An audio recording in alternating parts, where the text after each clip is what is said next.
Good morning, Ant. What's up, buddy?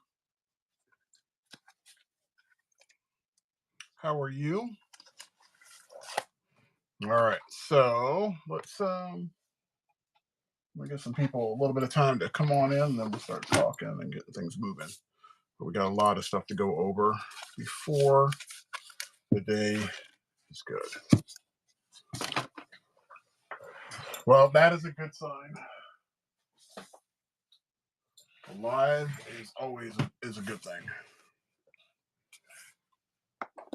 So I gotta zoom this out because your piece is gonna be pretty big. So I gotta. Can I rotate that? Oh, I can. Oops, I did not mean to do that. I'm doing pretty good. I got a lot on my plate today. Yours being one of those things on that plate. So I'm gonna get some stuff knocked out today. Plus it's my last day of teaching in at the college for the spring semester. So, or sorry, second to last day. So that's a good thing. The semester went by way too fast, and even my students said the same thing. And I'm like, man, when you have a good class, that's when you know that the class goes by too fast. When it's dragging, that's a problem. That's a huge problem. Glad you made it up early. So you're getting to see the first bits. So zoom this in real quick, and then that way you can see it. And you and anybody else that comes in. So I'm doing these for custom. So 8 different books.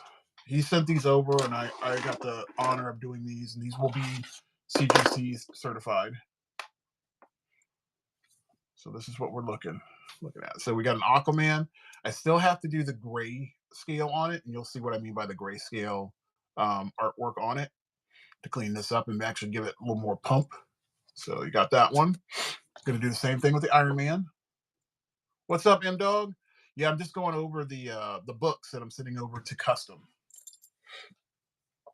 And just as an incentive, so you guys know, yes, I am CGC. Finally, I got approved probably like a week and a half ago. So everything that I send out book wise, whether it's custom or whether it's anybody, I'm going to send that out. So if you want to get it certified, you're good. You're golden. So every one of these books on the rear of it will be a special something on the back. I'm not going to tell anybody what it is. If custom wants to show it, he's more than welcome to, but it is like a little thank you, not only to him, but to the people that get the stuff from him. He usually does a lot of remarks on his stuff, but these will be remarked on the back with some special artwork just exclusive to these 8 books. I'm not going to do this again unless somebody wants it. So that'll give you a little bit of insight. So you got that Iron Man, you got a Lion-O, but this is that grayscale, and I'm going to probably pump this up a little bit more. Probably since I've had a chance to let the grays dry, I'm going to push those a little bit more. You have a Spider-Woman, Starscream. This is probably my favorite one out of the bunch because I love drawing Transformers. And again, this will get that grayscale treatment to it as well. This one was a lot of fun. I love the movement. This is very topical. What's up, Tink? Nice to see you on there. And thank you very much for the invite. Like I said, I will double check my schedule. I know we're getting ready to go into summer session, so I don't know what my Thursday is looking like. So I just want to double check that.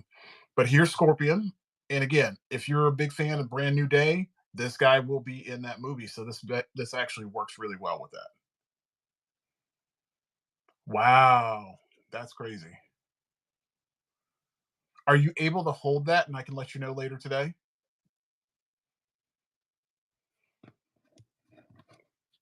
Perfect. I will definitely touch base with you later today and let you know. Superman. And then the last but not least, I have an Akuma, and then in the background. So if he wants to do it, this is Akuma symbol. So if you are familiar with the game, there you go. Yeah, I love me some Street Fighter. It's again, these are all topical, so this is actually going to work out well. This probably won't go until like closer to the movie. You never lose with a Superman, so probably when Supergirl comes out, this guy will probably go when Spider-Man.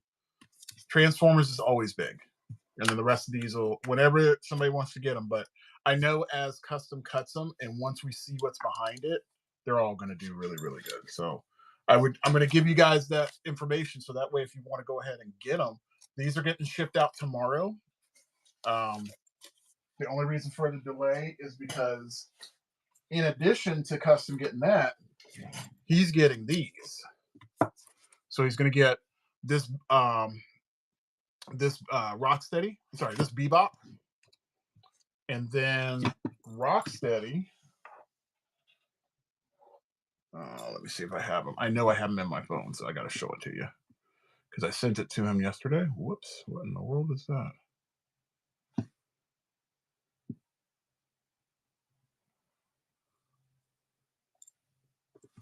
Okay. Where is it? I sent it to him yesterday. Here we go. Here we go. Oh no, it's not on this phone. My goodness, it's not here. Where are you? Ah, here we go. All right, so that's going to be the Rocksteady.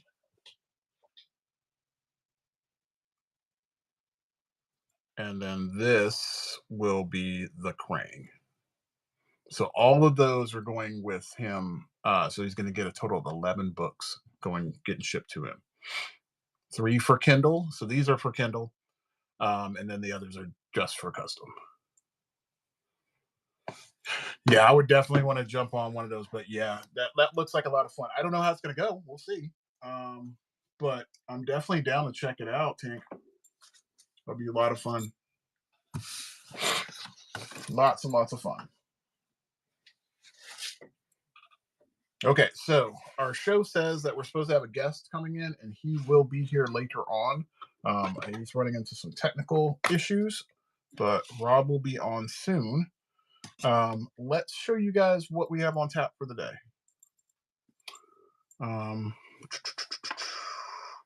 Oh, let me show you the guys. This guy, so that's going to be coming out soon. I'm gonna pop that up. I love this piece. That's my first Miles Morales I've ever done, so that's a new one. All right, so on tap for today is this dude. So we're making that for Ant today. Good morning. How are you doing, sir? So we're going to be making that for Ant.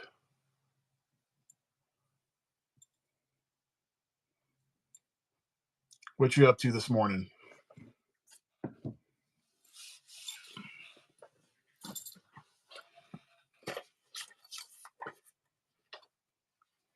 Well, I know. I mean, I look, everyone that I do, I'm like, I don't want to get rid of it. Oh, really? See, you're gonna have to show the class so that way we can see what you got, kind of push people your way.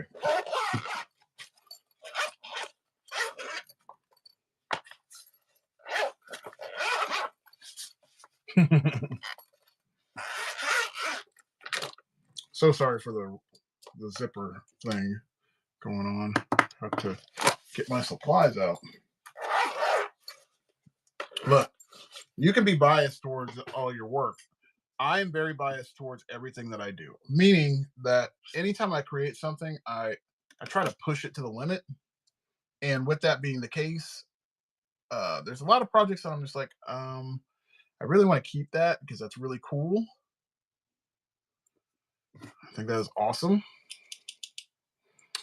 And unfortunately, realistically, you cannot do that. So that does not work. All right, so we're gonna go 2. That's 10. So I said it's gonna be a 9 by 12. So we've got to make sure that we do this. The reason why I'm doing on 11 by 17 for this one I'll cut this out. So if I transport it or whatever, I still have a margin and it doesn't tear up the artwork.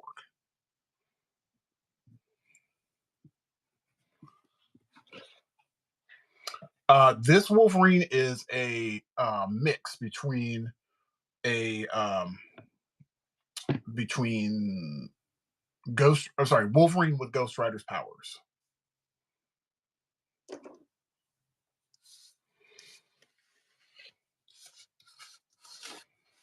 Yes, absolutely. I mean, I should just go ahead and I mean, I could always just send it to you like this. I don't mind. I could always do that. That might be a better option to do. That might be a way better option. I don't like this ruler. This ruler kind of pisses me off because it's weird to read. I might just do that for you. 17, 8.5.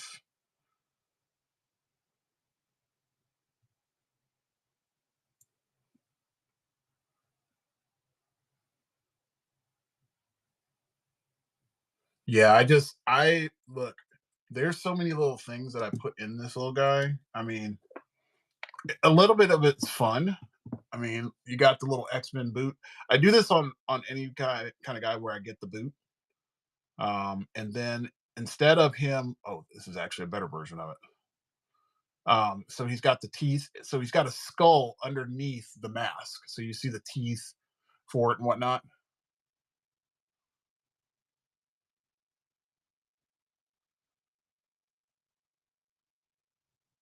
So that's that.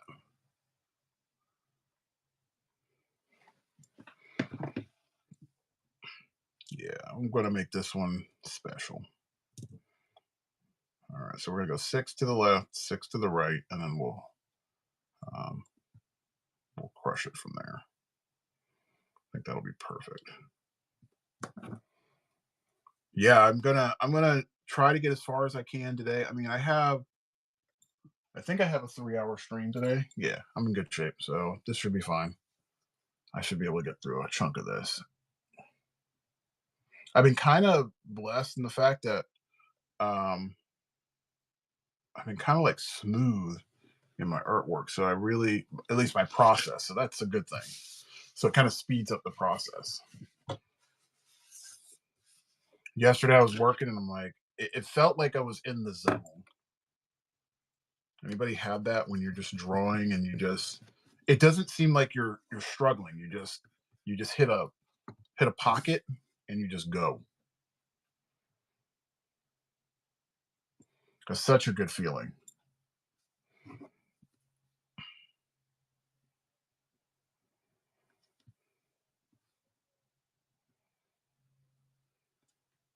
Yeah, and I'm gonna do that today. I'm like really gonna push. Oops, hold on.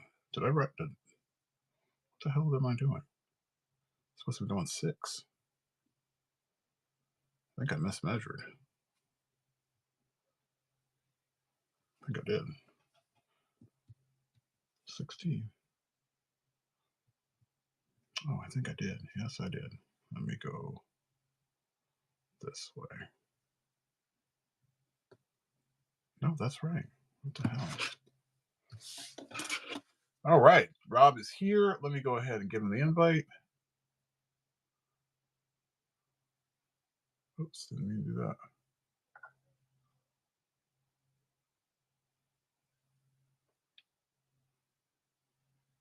Oh, okay, cool, cool, cool, cool.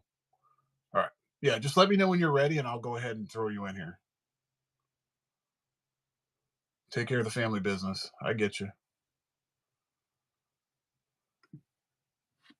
Do what you got to do. Yeah, I'm having math hiccups. I don't know why. I am really like struggling here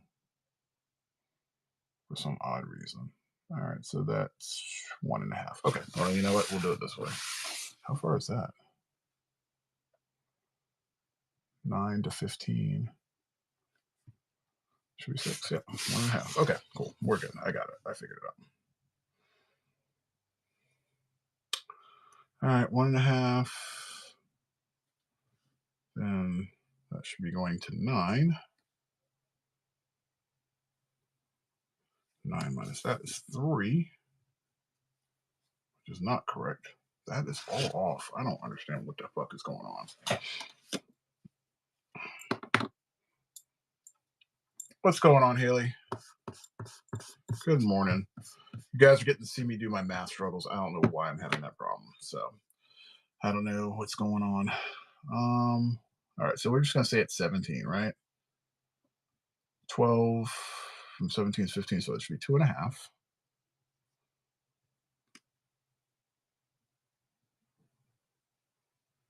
All right. And then we just want to go 12, right? Yep.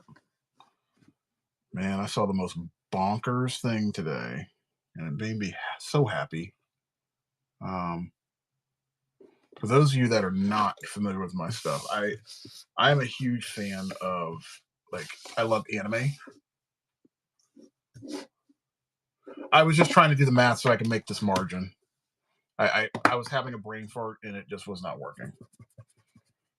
So I have an 11 by 17, Rob, and I have to. This piece is going to be done on a 9 by 12, so it's way easier if I do it on this bigger piece, and then I cut it down. So that's what my goal is for the day.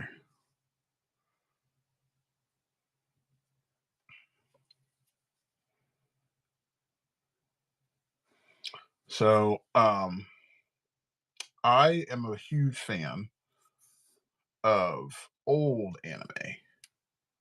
Specifically, like Akira is like my favorite anime of all time, next to Ninja Scroll. So this morning I get on, we all get on the scrolling thing, and we just get to that thing. This one's gonna be 9 by 12. So we get on our scrolling deal, and this morning I just happened to hit a reel, and I see an Akira reel, and I'm like, this is fantastic. So in the reel, they have Timothy Chalamet playing Tetsuo, and then Tom Holland is playing Akira, and I'm like, this rocks. This is amazing. I was completely blown away. They did such a good job on that. So good. And I wish I could have, I wish it was real, because for the first time I was like, this is what I want this movie to look like.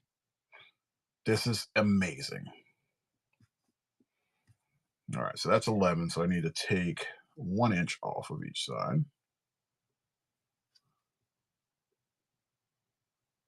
So just so you guys know, this paper is not 11 by 17. They lied to me. This paper is actually 11 and an eighth. Sorry, 10 and an eighth. It's wrong. So make sure that you guys measure. For the years, I thought it was right. This has always been wrong. Or maybe just this bale of papers is wrong. It's wrong. Wrong, wrong, wrong, wrong, wrong.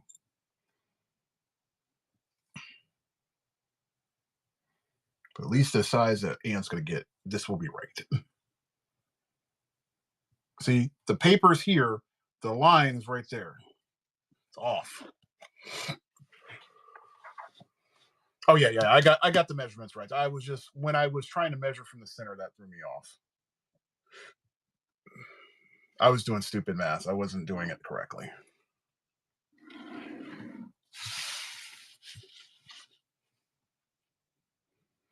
That's what my dad always told me: measure twice, cut once.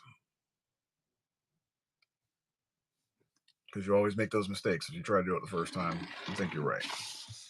All right, so we're in good shape now. All right, I'm back. I'm good. Boom, we're good. Got it. Got it. Got it. We're in good shape. I'm gonna zoom out. Okay, so it's hard to see, but this is my margin. So this area right here is going to get cut. That'll get cut, and this will get cut, and then this guy will get cut. So we're in good shape. So no worries there. I'm really, really happy with this. I want to get this video because I think this is going to be fire. And get my camera up. I love it when my cameras are just like a little funky. All right, cool. This should be fine.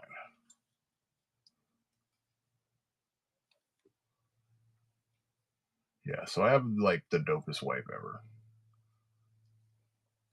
So a few years ago, so my wife got got her got herself a had an iPhone, right? An iPhone 12. Not a bad phone. I mean, it served the purpose. Um, Unfortunately, one day she was using her iPhone 12, and she works in a very busy environment. And that being the case, she was on call, right? So she had to, go to meetings and all this kind of good stuff. And unfortunately, one morning she was getting ready to go to work, and her phone just didn't turn on.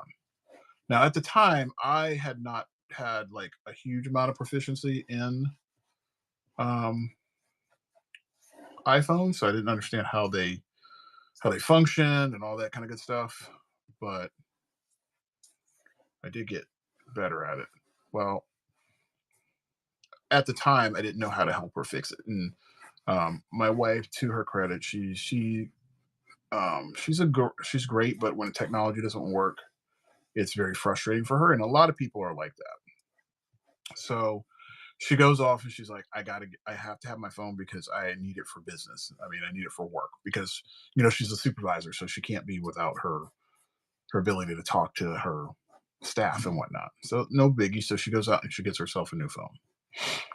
Meanwhile, I find out that the phone just won't turn on, and I didn't realize at the time how to fix the problem. So years go by. She's got the phone sitting in her um like in a box somewhere. And then we come up to Whatnot, right? And at the time, I was like, man, I need something to record all this stuff. I tried my iPhone, I didn't like it. Um, so I switched over. Um, but my wife has always had a great phone, right? Like her videos always been good and all this kind of good stuff. And I was like, okay, well maybe it's just my phone. I just my phone just sucks. Because we both have 12. We had 12s at that time. My phone just wasn't set up right. Anyway, push the clock forward. She's got her iPhone 15. That was her replacement, and she she's got her phone, and I'm gonna start Whatnot. I'm like, I got to figure this out. So I got a webcam. That crap didn't work. Amazon actually decided that they don't want the camera, so they're like, okay, we're just gonna give you your money back. So that kind of sucked. Um, then I went ahead and got my iPad up there, but then I wanted to be able to do time lapses of my work, and I can't do time lapse if I have my iPad recording and doing the stream. It just doesn't work that way. So I was like, man, I need a second video. I needed a second camera. So I'm like, hey, does my wife still have that phone? And now, remember, at this point now, I have a lot more knowledge on how these phones work and whatnot. So I kind of changed things up. I'm like, okay, let's go and just check this out. Let's try this. So I did a hard reboot on the phone, not resetting it, just a reboot. And the phone turns on, just as it always had. It was just a glitch in the phone, come to find out. So I was like, okay, we're in business. We're going to use this phone. And so ever since then, now I've been able to go ahead and time lapse my work. And I'm very happy about that because then I can put the videos up on like streaming, and I can put them up on, my on my channels and stuff like that. So guys, if you ever run into that problem, just do a hard reboot on your stuff and you should be good. Good to go. Oh man, now it's starting to come together. Starting to come together. This is how it came together on my iPad. So I was just like throwing lines together, and then voila, got a book, got a got a bike.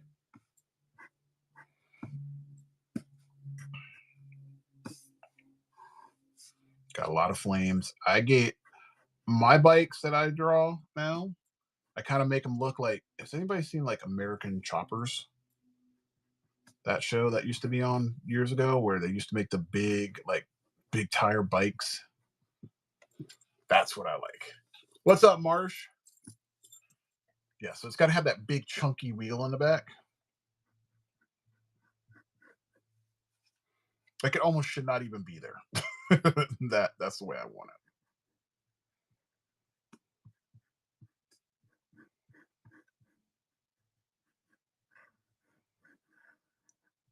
However, I'm not putting all these like chains and shit all on my stuff. I have I have certain standards I will and will not do on certain things. If it makes sense for the artwork, yes. But if it doesn't, I'm not going to do that.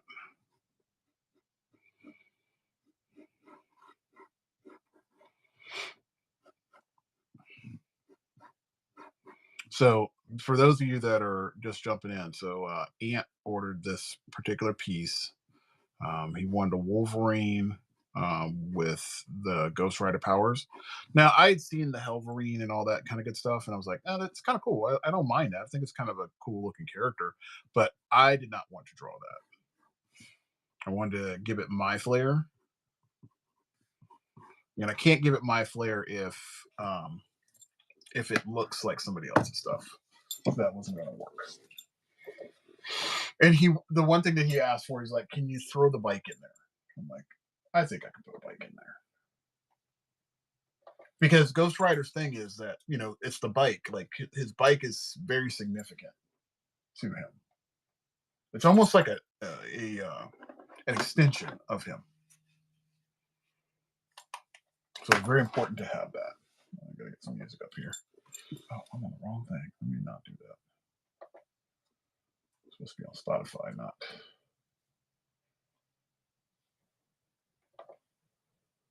Okay. Sorry, I need to have something in the background playing. Right, cool. I think we're good. Been on this kick for listening to the Arcane soundtrack.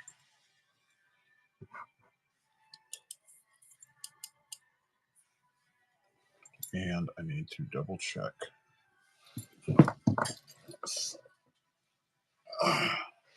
So you got to have all of your tools, man, available to you.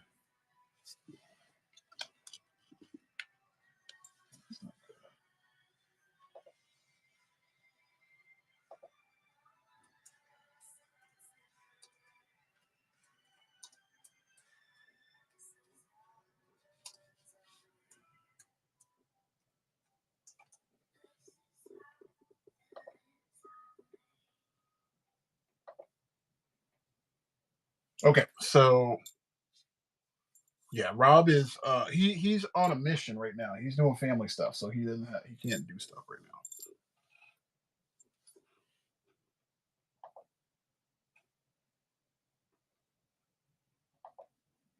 All right, so for anyone that is interested, when you order your pieces from me, until I decide I get tired of doing this, you're gonna get one of not these exact ones, but you're gonna get one of these cards. I'm gonna send this with you. Like you'll get one of these with your order. It'll be random.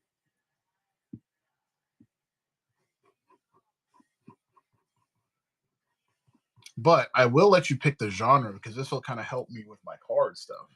So I'll give you that option. So, Ant, since you're going to be my first one to do this, to get this option, what category would you like? Your options are these. Let me give you the list here. Let me give you the good old list so that way you can pick. Hang on. All right. So, and these are the only ones you can pick from.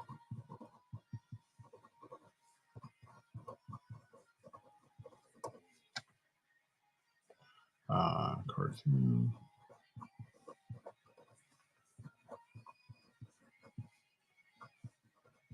Anime cartoon.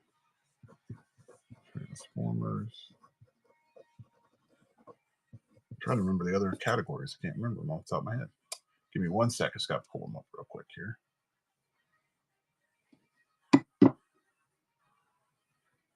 Because we got 9 categories, and you can pick from one of the 9. Anime, cartoons, Marvel. Oh, I know I have it over here. I just gotta pull it up. What's up, Yali? Welcome. Bomber, welcome. Yeah, Rob's taking care of the family biz. Please, nobody flame him for that one. Very important to take care of the fam.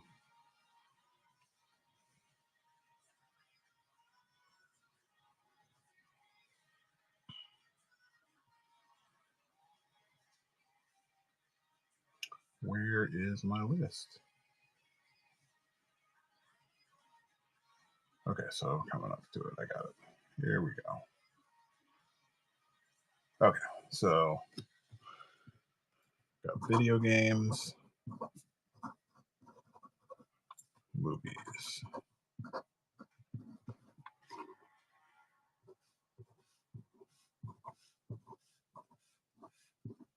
I'm missing one. Anime. I got the anime. DC. Oh, Image. One of the most important ones. All right, so Ant, here you go. Here are your options. Welcome to the stream. So I was just telling Ant. What's going on, Lynn? It's good to see you up on here.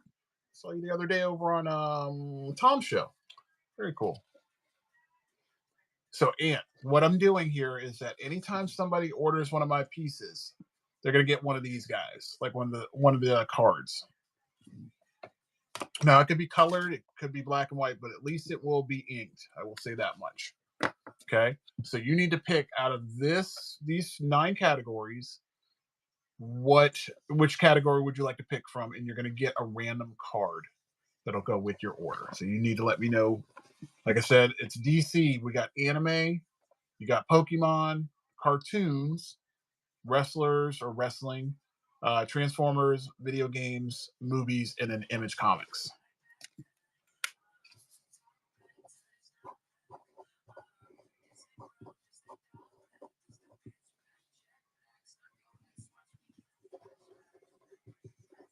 I'm going to do this until I get tired of it. So it'll give me a chance to get some of my cards done at the same time. So you guys get like an extra incentive.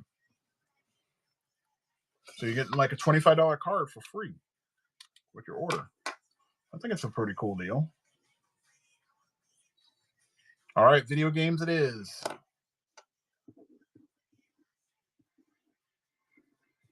You got it. All right, so that'll be yours. So you're the first one. So that's kind of cool.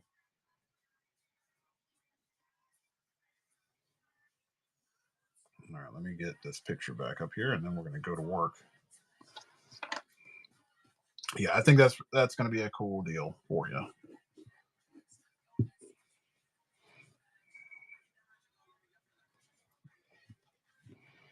All right, let's get this handlebar situation underway.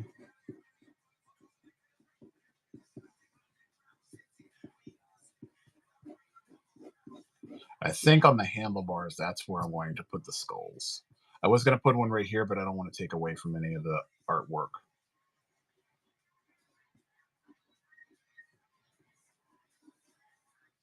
So I'll put a skull here. And I'll definitely put one right here.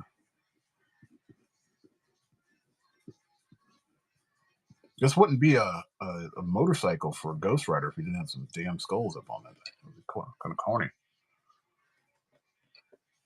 Got a lot of people up in here this morning. Thank you guys.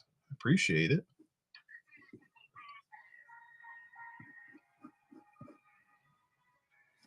Appreciate all of you being in here. Man, I got a chance to watch Tom do his thing yesterday or 2 days ago. That dude is literally a what is it? He's like Bob Ross for the new age. He even has like the demeanor down too. Just that pleasant demeanor. And when he does his artwork, like, I don't know if you guys like listen to sounds and everything, but when he does like the padding of the palette and everything, it sounds exactly like Bob Ross. It's so good.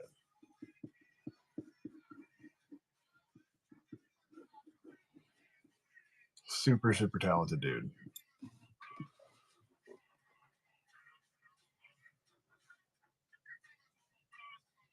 Yeah, Tom is super, super talented. Like I knew his it's way different seeing his artwork, like being done live versus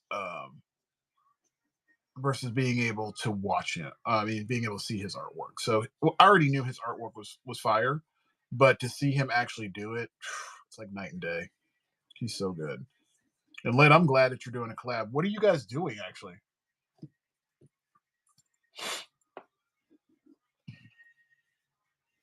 What are you guys doing like another one of the snow scenes together or and then on the collab, I mean, is he just doing the painting for you or are you doing work in addition to it?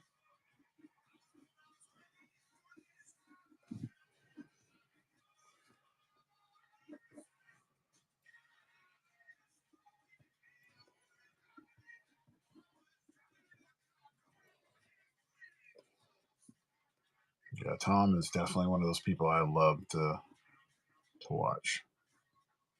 Now, I'm pretty sure that everybody on here knows who he is, but if not, check him out. He's linked on my stuff, so check him out for sure.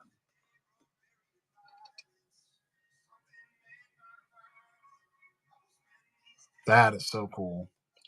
Yeah, he's got a talent that I'm not going to say that everybody has a skill. Like people can paint, but his work is very just it's very calming.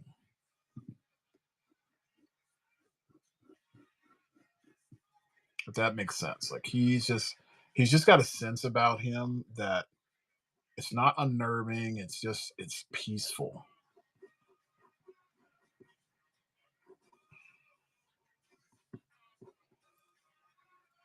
I love when I see people do artwork like that. Like his work is just so lack for a better word. It's very euphoric. Like just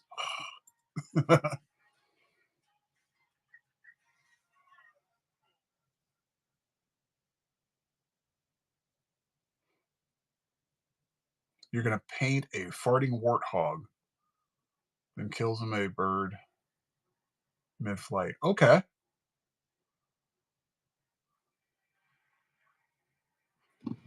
Yeah, I mean, well, that's a gift. I mean, people that have that definitely, it's a gift. Like he's got a skill that's pretty insane.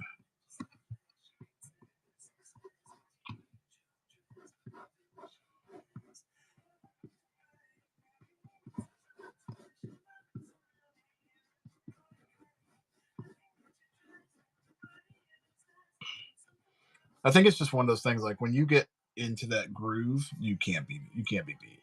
Like he's definitely in that groove where I could see him being in a show, like being in a gallery and doing like significantly well, if he's not already. That dude is super duper talented.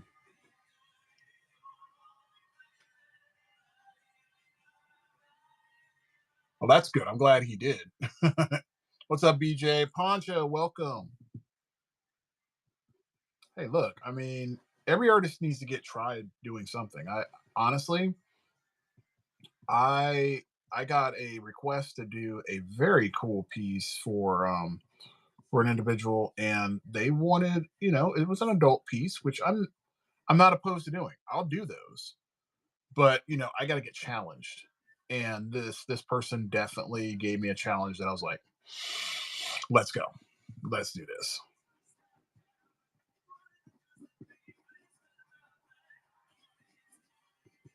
So only if I get challenged will I do those things. And 9 times out of 10, it's going to be a challenge anyway because it's not stuff I typically do. And people don't usually think I can draw like women and all that stuff, but I can. I really can.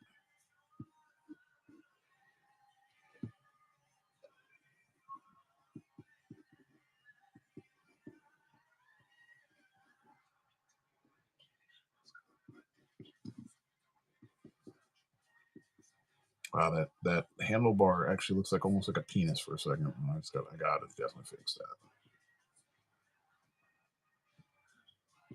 Gotta fix that. There. Much better. Doesn't look so phallic.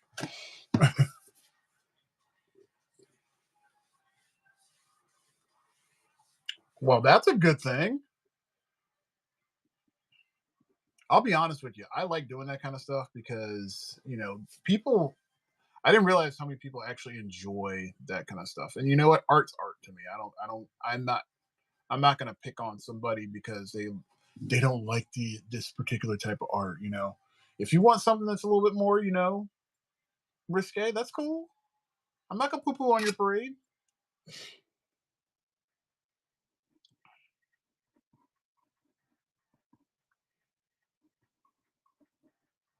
Good morning, Kay. How are you? Okay, when are we going to see you back up on Whatnot? I haven't seen you in a while.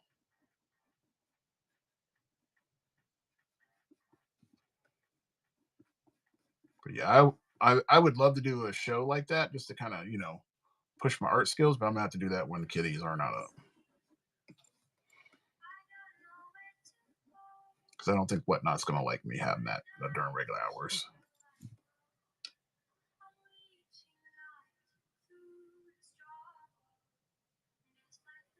I'm not gonna lie, that's pretty funny. There's a guy, I wish I could remember his name, but he does stuff like that. I have him on my Instagram, and he look. I'm not gonna lie, it's very like wow out there, but it's funny to look at. To me, it's hilarious.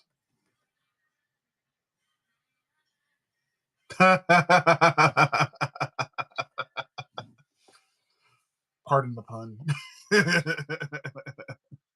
That's hilarious.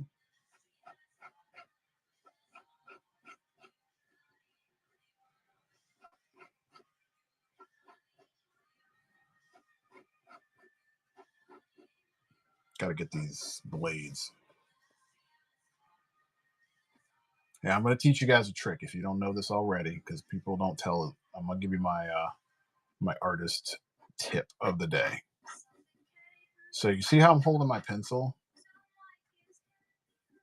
I'm not here, right? I'm back, and I want to sketch it out because I want my lines loose. And the reason why you want them loose is it when you try to erase this stuff out, it's not hard to get rid of. Plus, you're just doing a sketch. You're not going in hard. So if anybody wants to use that tip, please do. Yeah, this is one of the biggest secrets that people don't realize, and it wasn't really a secret. Just people don't tell you about it.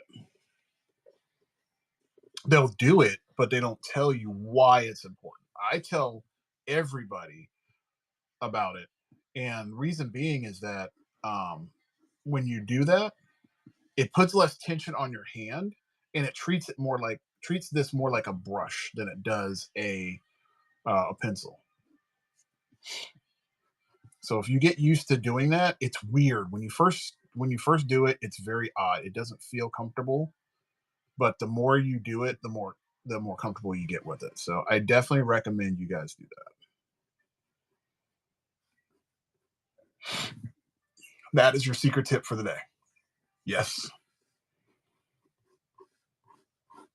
Yeah, you're gonna find out that it's so comfortable after a while because you don't even think about it. But when you paint, you don't paint like this unless you're trying to get up like super close.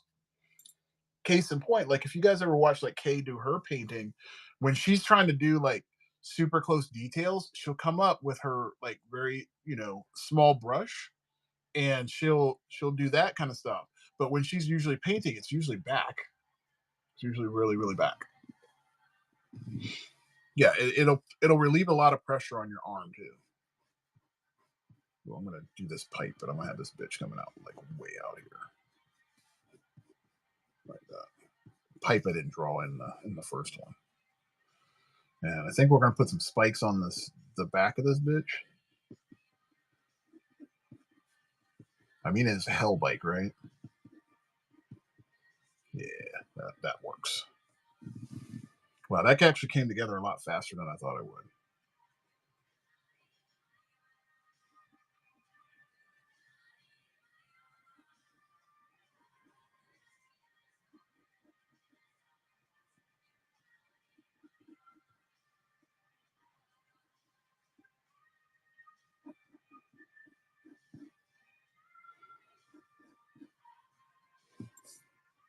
See, this is why pre-planning is important.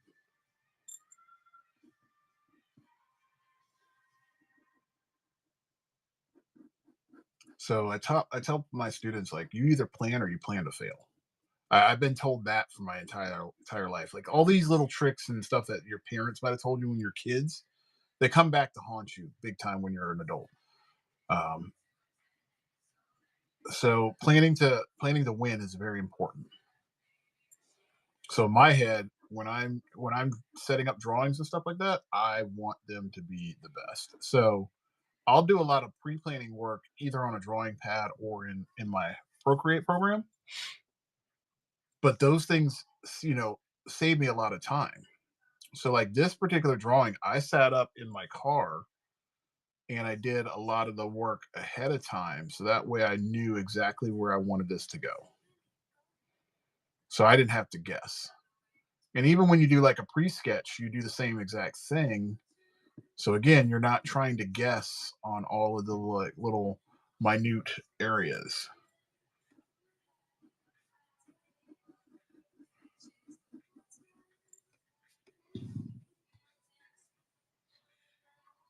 Yeah, I mean that's very important. Um, I'm not saying that it's not, that some people aren't supposed to, do other stuff. Like it's okay to just go raw if you're comfortable doing that. But me, I'm not. I like to have the stuff already ready to go, like set up. That way, I don't have to guess on things. It makes me a lot more comfortable. Let me see something really quickly here. I'm trying to figure out how I can integrate that chain. Oh, I can have his chain come in here. Even though he's got the glove, I can put the chain right here into his hand. Maybe I can have his finger going out a little bit and then have the chain because I like movement. The chain represents movement.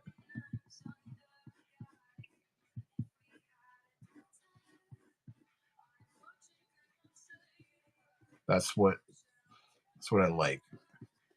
And I really enjoyed doing this recently because I've been doing a lot of spawn pieces and I've had that option to do that. Yeah, so he's gonna have that wrapped around him like that, but he's gonna have a finger with one of them coming out. Yeah, it's all about, taking the time to set up the piece.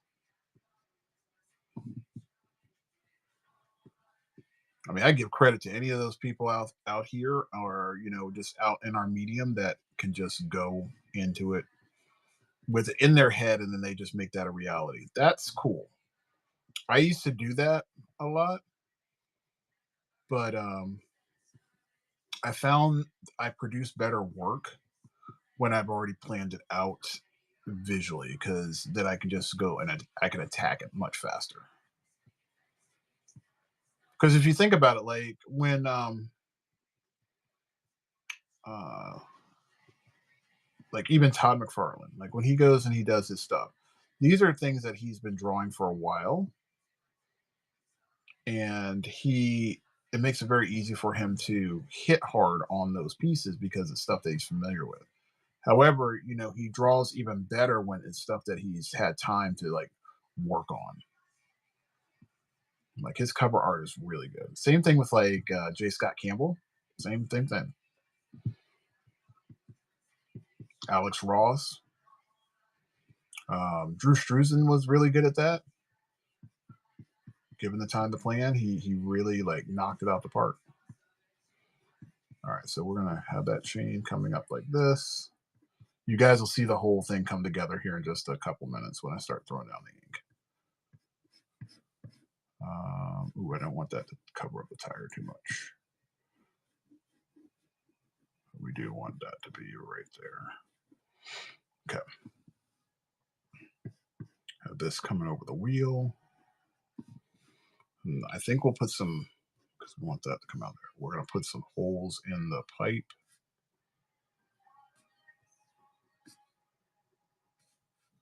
All the way through. If anybody has any questions, please don't hesitate to ask.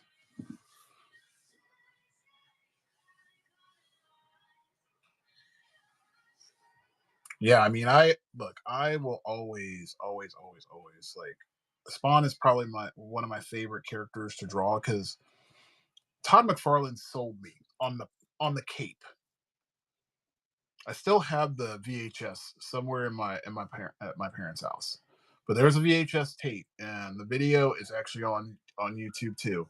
But he was walking people through how to do his process for creating a cape, and then one day he walked, and then not him.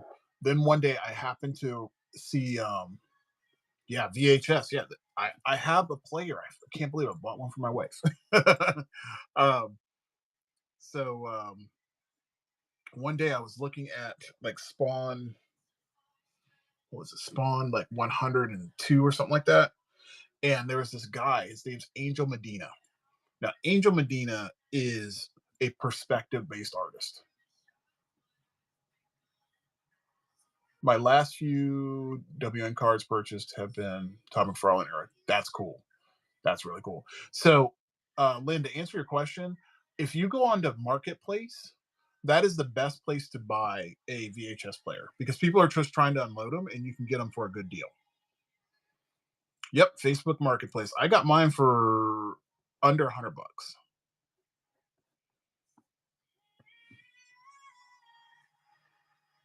Yeah, so if you need one, that's where I would tell you to go because if you go through like, um, you go through Walmart and stuff like them, they want like $200-300 for one. That's really insane. Um, but this artist, his name is Angel Medina. So Angel Medina did work for Todd McFarlane on Kiss, the Psycho Circus. Like it was based on Kiss, the actual band. So instead of them being a band, they were these astrological creatures and characters. So like when you saw the demon, like he was a straight up demon. But what he would do is that he would do these like insane perspective based pieces. Let me give you an example. All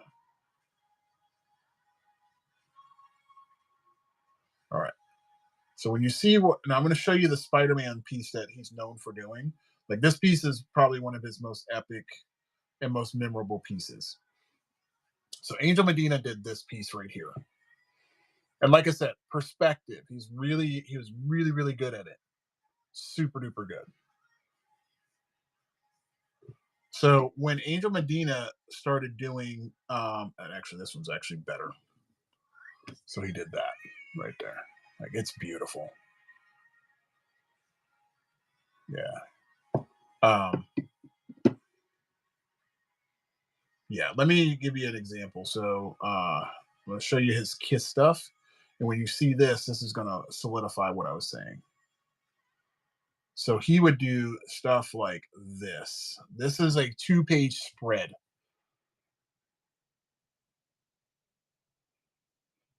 Like a lot of 3-point perspective, a lot of 2-point perspective, but just insane. So anyway, when he decided to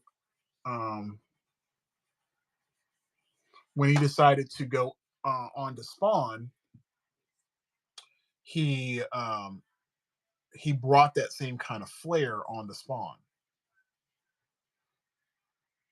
Now I have not delved into why he stopped, but this will give you an idea. Like this is the crazy shit this man would do.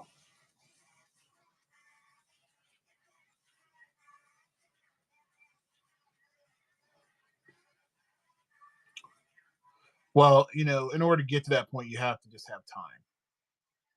So, like, if you look at his chains, like the chain is actually fucking moving. It's crazy. The cape itself, like, this is a Todd McFarlane thing. He wanted the cape to be organic.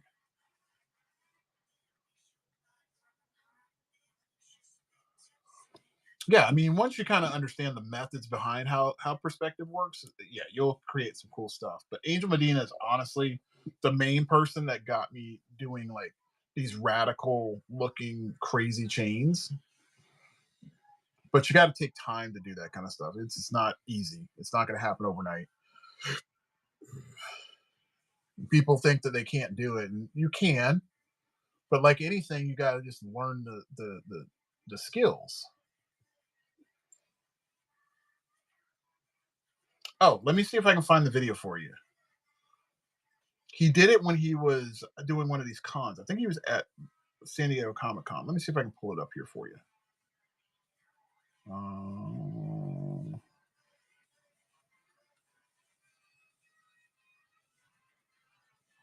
Todd McFarlane.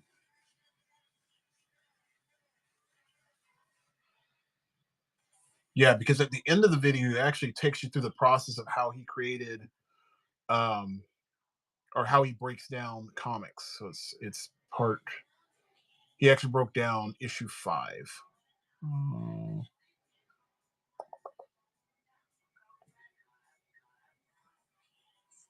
where is it? Man, you're making me pull this one up. I gotta find this one. Todd McFarlane.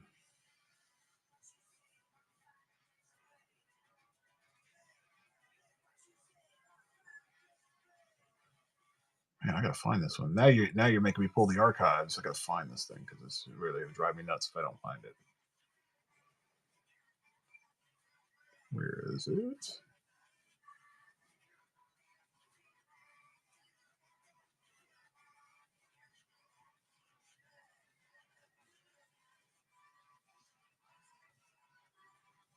Hmm. Uh,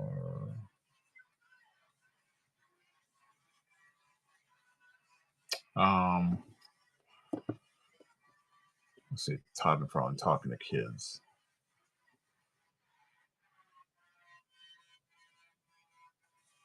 Let's see if this is it. It's him at MegaCon.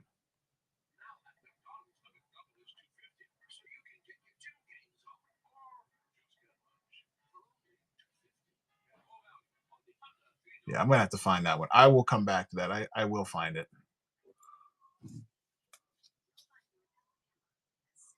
I will find it. I know it's on YouTube because I've seen it recently.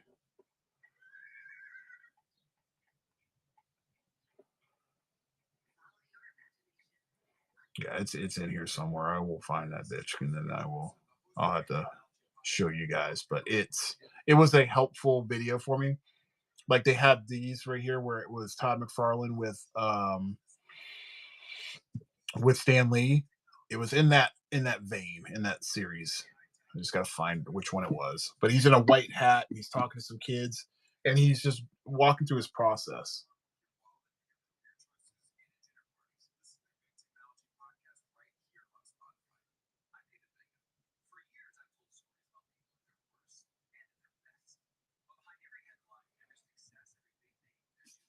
What's up, Adina? How are you? It may be. It might be. Well, no, no, it's not the comic book Grace because that's the one that he did with Stan Lee. This one, he literally is at a con and he's talking to people. He's got this white hat on and he's talking to some kids and whatnot and walking people through his whole process of how to draw Spawn. I mean, it's a really good process video. If I can find it, I'll definitely let you guys know. I might have to let you know when I see you guys next time. Well, you're jumping in at a good time. We're talking like Spawn and talking about chains and all this kind of good stuff. So good time to come in.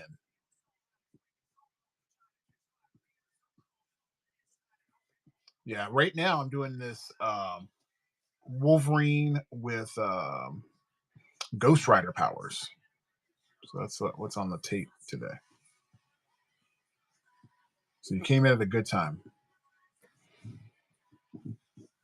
So welcome. So whoever recommended you, or if you got recommended on, whatnot, thank you for coming in. My name is Marcus G. And if you're new here, I do a couple things. So I do these. Check that out. So I do that kind of stuff. I wish I had my other ones. Oh, I do. I have them right over here. I also do these now. So this is actually the big project that I'm working on. So I'm doing 1,000 cards that I'm trying to get done before November of this year. And there's 10 categories. I gotten through one of the categories, which is marble, but these are the other 9. And this is the only one that's going to be like the special one. So all the Pokemon cards will actually look like Pokemon cards. So they have the holographic and all that stuff. So you get some cool things. In addition, if you pick up something, if you order something like a sketch cover or anything like that, we're gonna send you a card. You get to pick a category. So like Ant bought this piece and he's gonna get something from my video game category. Thank you. Yeah, that actually these cards are way harder to make than what people think. What's up, Richie? So yeah, you get that holographic piece in there, and it's a beautiful card. But you get illustration. Like I do the illustration, but I don't know if you guys can see it, but all the stats and everything are on here as well. So it's very very detailed, more so than what you would get on the regular cards. But that's my shtick. So if that's something that you're into, cool. If not, please hang around, check it out, check out the show, share the show, all that fun stuff. And as soon as Rob is free, Art by Rob, he's going to be my guest a little bit later on.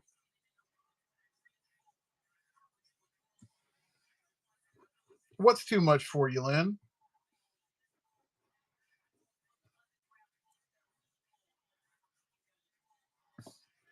No, I don't think Stanley's not in the video.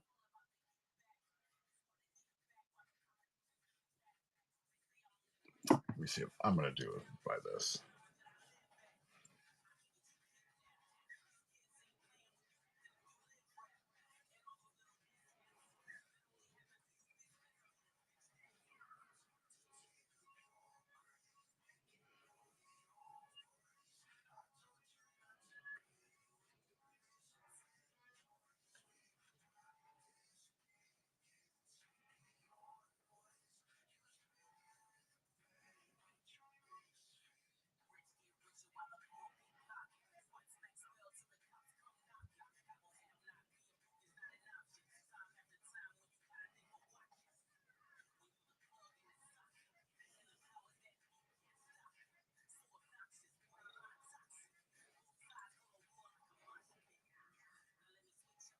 Oh no, the Pokemon ones are a little bit more expensive only because they take a lot longer to do.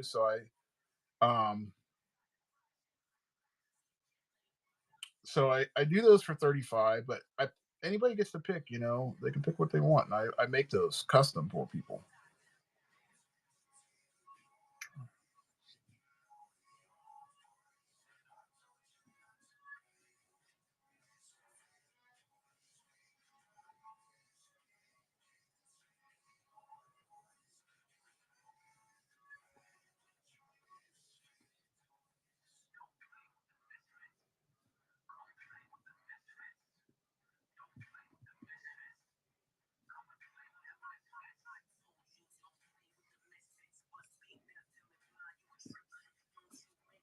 What do you mean you've been ruining Pokemon?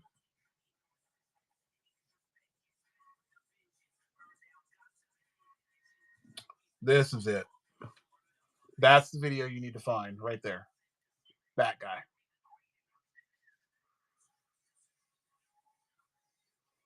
I don't think that's a bad thing. I think that's cool. I think that's fun.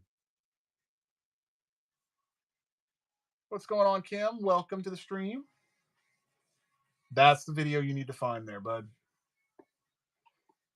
In that video, you will find him walking you through that process. I knew I'd find it. I couldn't remember what it was.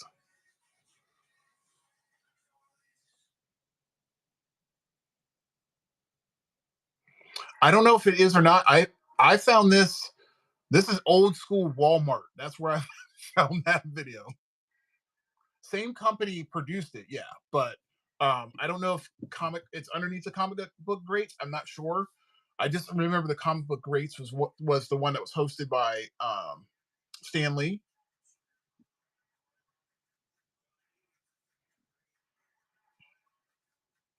But nonetheless, I mean, it's very informative. It's probably one of his best. And like I said, at the very end of it, he goes over like his process of how to um do book 5 of Spawn, and I'm telling you that it's a gem. It is definitely a gem. All right, guys, I am in the spot where I get to start penciling this bitch or inking this. Looks good, so I'm happy with it. So we go ink and then we go color. Yeah, I would definitely tell you it's really cool. For me, it's great for its time. It's not a great video, I mean, as far as like quality wise, but as far as the information that Todd McFarlane gives, because that's early on in his Spawn run. So he's super young, very enthusiastic, but the quality of work, like how he shows it, and he even breaks down how he creates like the chest of a person and how to move their arms and everything. His processes are great.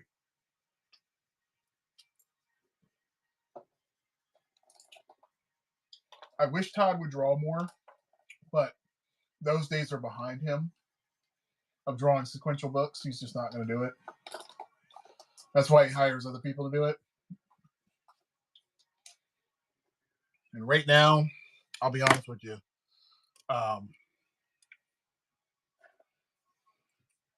Why didn't he ever do anything with the Lotus? I don't know. I don't know. Maybe it was because, Todd really had a goal, right? I know this much about him. So Todd had a goal where he was going to stop drawing sequential artwork because he knew at the end of the day, the sequential artwork was not going to run a business. It just was not going to be the main central thing. So he had to diversify himself and give up the reins to Spawn. And I think for that being the case, maybe Lotus was one of those things that just did not fit into the grand scheme of things.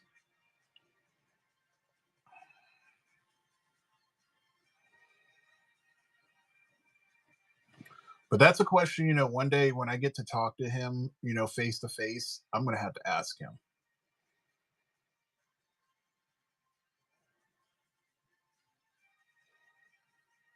Yeah, I haven't had I've seen him like once. Pretty damn close, like within 6 feet, I was near him. So one of these days, I'll have to ask him that question. I'll say this about Todd: he really comes up with cool ass characters. Um, but I wish he would.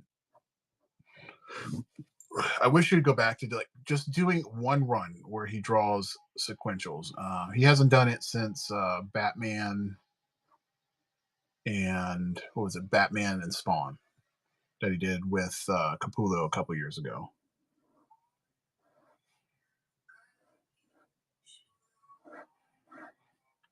But at the same time, I understand like Todd McFarlane probably burnt himself out early.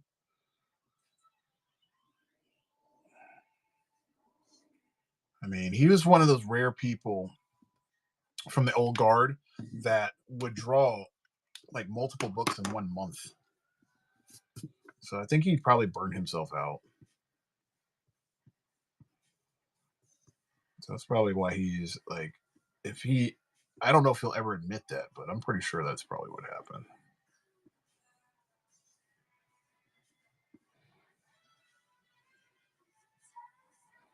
Like at the end of the day, he still loves art,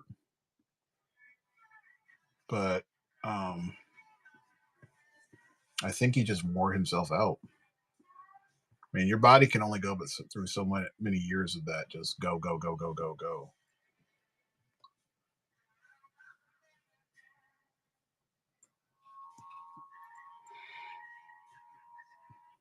Yeah, there's a lot of characters that he created that just never hit the books. And that happens with all artists. I mean, think about the stuff that you create, right?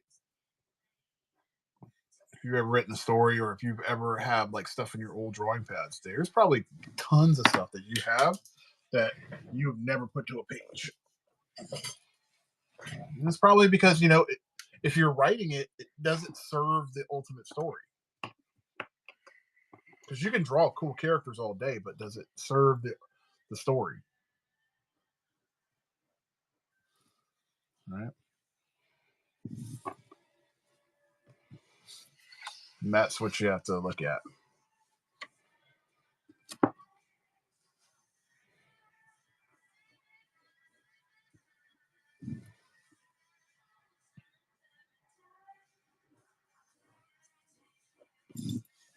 I gotta find out what the song is. Somebody that talks it is this like weird.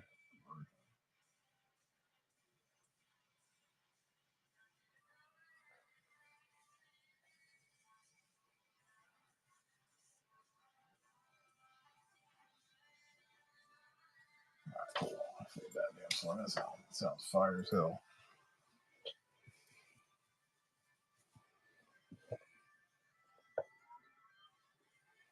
Yeah, I mean, it's just.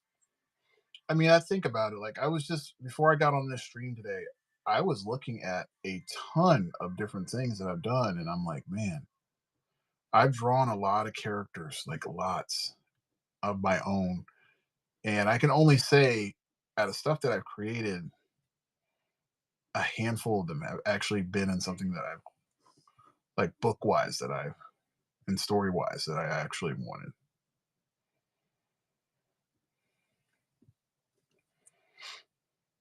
And that's crazy when we think about that. Like we come up with all of these dope ideas.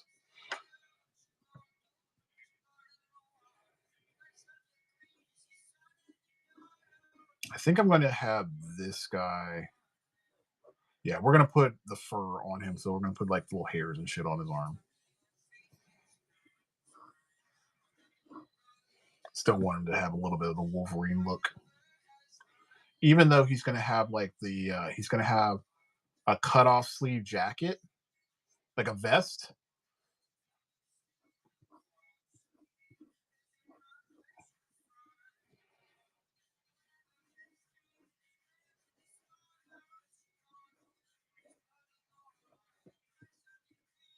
So he's got like a little vest that he's wearing.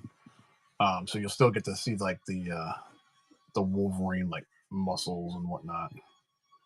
But we want to definitely have him with that fur and or the arm hair because that's like one of his things. He's just like hairy. All right, Rob, let's get you on here, dude.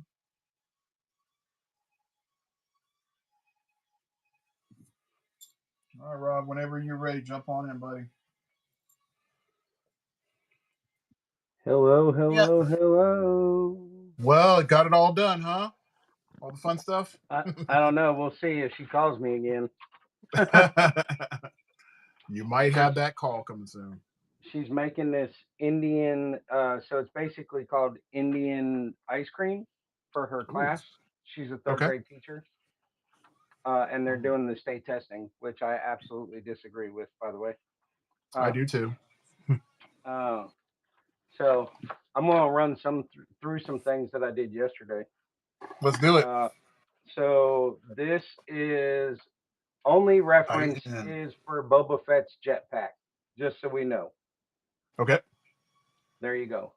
That is, I was listening to you talking about, the pre gaming, making sure everything is, and I'm the same way. So this is a pre game for a sketch cover I'm going to be doing for Felix the Cat. Nice.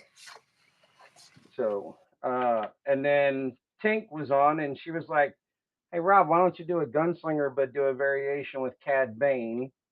So that's my start of a Cad Bane for That's Gunslinger. dope. And then this is the next iteration for Scotty's Samurai Ninja Turtles, and that's Mikey. doing the skateboard thing, waving his nunchuck, eating a piece of pizza while in samurai uniform. No big deal. Beautiful. All that looks great. I'm a Yeah, sucker for turtles, so I am a I am a I'm not a real big sucker for the turtles. We've already had that conversation. I can do them. yeah, I like them. Like, dude, don't get me wrong. I I dude, I grew up watching them. These are some. This is a pano card that I did the other day. yeah, I saw that. It looks really good. Then I did Spider Gwen kind of illustrative style, which is way different than very minimalistic and very not me. But I love it. It's beautiful. The background is fire. Then Spider Ham, Yeah, that came out really good. New York, Yeah, that whole set's going to be really good when it's done. Penny, I Penny love the Parker. little pixel or the stippling kind of look to it. Yeah. And then those are the panos that are going to MentalCon. Very cool. You inspired me with that Miles Morales, just so you know. Really? Yeah, so who is Don't it? get don't inflate my ego, man. So regenerative is getting a piece from me. Like he's getting actually three of them from me. And he's like, I sent him some shots of some of the sketch covers that are available at my shop. Yeah, And he goes, I want to do that Amazing Spider-Man. He's like, what do you have for ideas? Well, I've never done a Miles Morales. I've only done like a headshot of him, but I've never done like a full body. So this is right. what I'm thinking I'm gonna do for his Miles Morales piece. Oh hell yeah, yeah, man. So yeah, like I said, you inspired me to do that, so I'm gonna definitely throw Oh, down. hey, brother, I appreciate it, man. Whenever, like I always tell people I don't have rivals on the app. I have inspirations. Hmm. So like, you're doing two of my favorite right now, and Ant told me about that, and I was like, yeah. Matter of fact, there's two of my other favorites. My son printed that for me. That's clean. Man, your So, son should sell those if he doesn't already. well, see, here's the thing: is my son sells them. He would sell them raw. He doesn't do the painting. He doesn't do any of that. He's like, Dad, I just don't have the time, the patience. And I was like, hey, at least you know where your creativity stops. Oh, shit. I So mean, he just all he needs to do is find a person that'll do that part, and he can make a killing. That piece is great. I'm surprised that he hasn't been like, hey, Dad, I need you to paint stuff. But Well, I I mean, mean, he's got to throw you a couple bones, right? let me tell you something about my son. I love him very much, but boy, he irritates the piss out of me. I will literally sit there. I'm like, Jordan, I need you to draw, or I need you to print this out for me. And he's like, Dad, uh, I don't have any money to Oh. buy to buy the resin. I said, let me tell you something, son. You live here rent free. You all you have to do is basically, okay. So backstory for my son: at 28 years old, this last year he had a heart attack. Oh, wow. Um, now it's not due to his diet. It's not due to anything. He just has this rare autoimmune disease that kicked in, Hmm. and what it does is it causes blood clots. Well, Okay. he was at work, and you know his boss goes, Jordan, you look like shit. You should probably go home. So he drove home from Denison, Texas to Lane, Oklahoma, which is about an hour and 45 minutes away, Okay. uh, having a freaking heart attack. Wow. Yeah. So he gets home, and I'm home, and I'm like, Jordan, you look like straight dog crap, dude. Like, what's wrong? And he said, I feel like I have the flu. Well, I'm not thinking my 28-year-old son is going to have a freaking heart attack. So he goes in and he goes to sleep, takes a nap. Luckily, he wakes up. Next day, he goes back to work. his boss sends him home again. Uh-huh. Well, this time, me and my wife are home, and we're like, dude, you need to go to the doctor. So he goes, he gets a doctor's appointment, goes to the doc. The doc says, you need to go to the emergency room. You are not okay. And so it was just crazy, man. And so That's they ambulanced him to the city, Oklahoma City, for anybody that doesn't live in Oklahoma. And yeah, he was in the hospital for 3 days right before my wife's birthday. He wow. got out on her birthday. They basically had the roto rooter through his whole right side was clogged, and and the and the cardiologist said if you were like your parents' age, you would be dead right That is craziness. now. Yeah, so totally blessed that we still have our son and everything like that. But man, it was just nobody in the family on either side has this disease. That is Uh, and crazy. and I stem it back to uh, we had him on ADHD medicine when he was Hmm. a kid, and we took Hmm. him off of it after about 3 years. Man, he was just a zombie, and I didn't like the way that he was. Uh, he wasn't our son. You know what I mean? He was like he was lethargic. He was just was not who he is. Hmm. And man, it was so I think that some of the side effects from the ADHD medicine probably uh, Contributed to that. yeah, I sure I do. could see that. I So could see that happening. I mean, we told him after 3 years, we're like, look, dude, you're the master of your own body. You need to focus in school. If you can sit down and you can play a video game for 5 6 hours, you can freaking sit in school for 8 hours and focus. Like I don't want to hear that bull crap no more. I Uh, get you. yeah, I tell the same thing to my grandsons because my grandsons live with me, and they're like, I just can't focus in school. I'm like, that's a bullshit answer right there. You don't Like, want to. yeah, I'm like, can you focus playing a video game? Can you play a video game for hours? They're like, well, yeah, I like doing that. I was like, well, you better start liking damn school. You like to eat, right? Yeah, yep.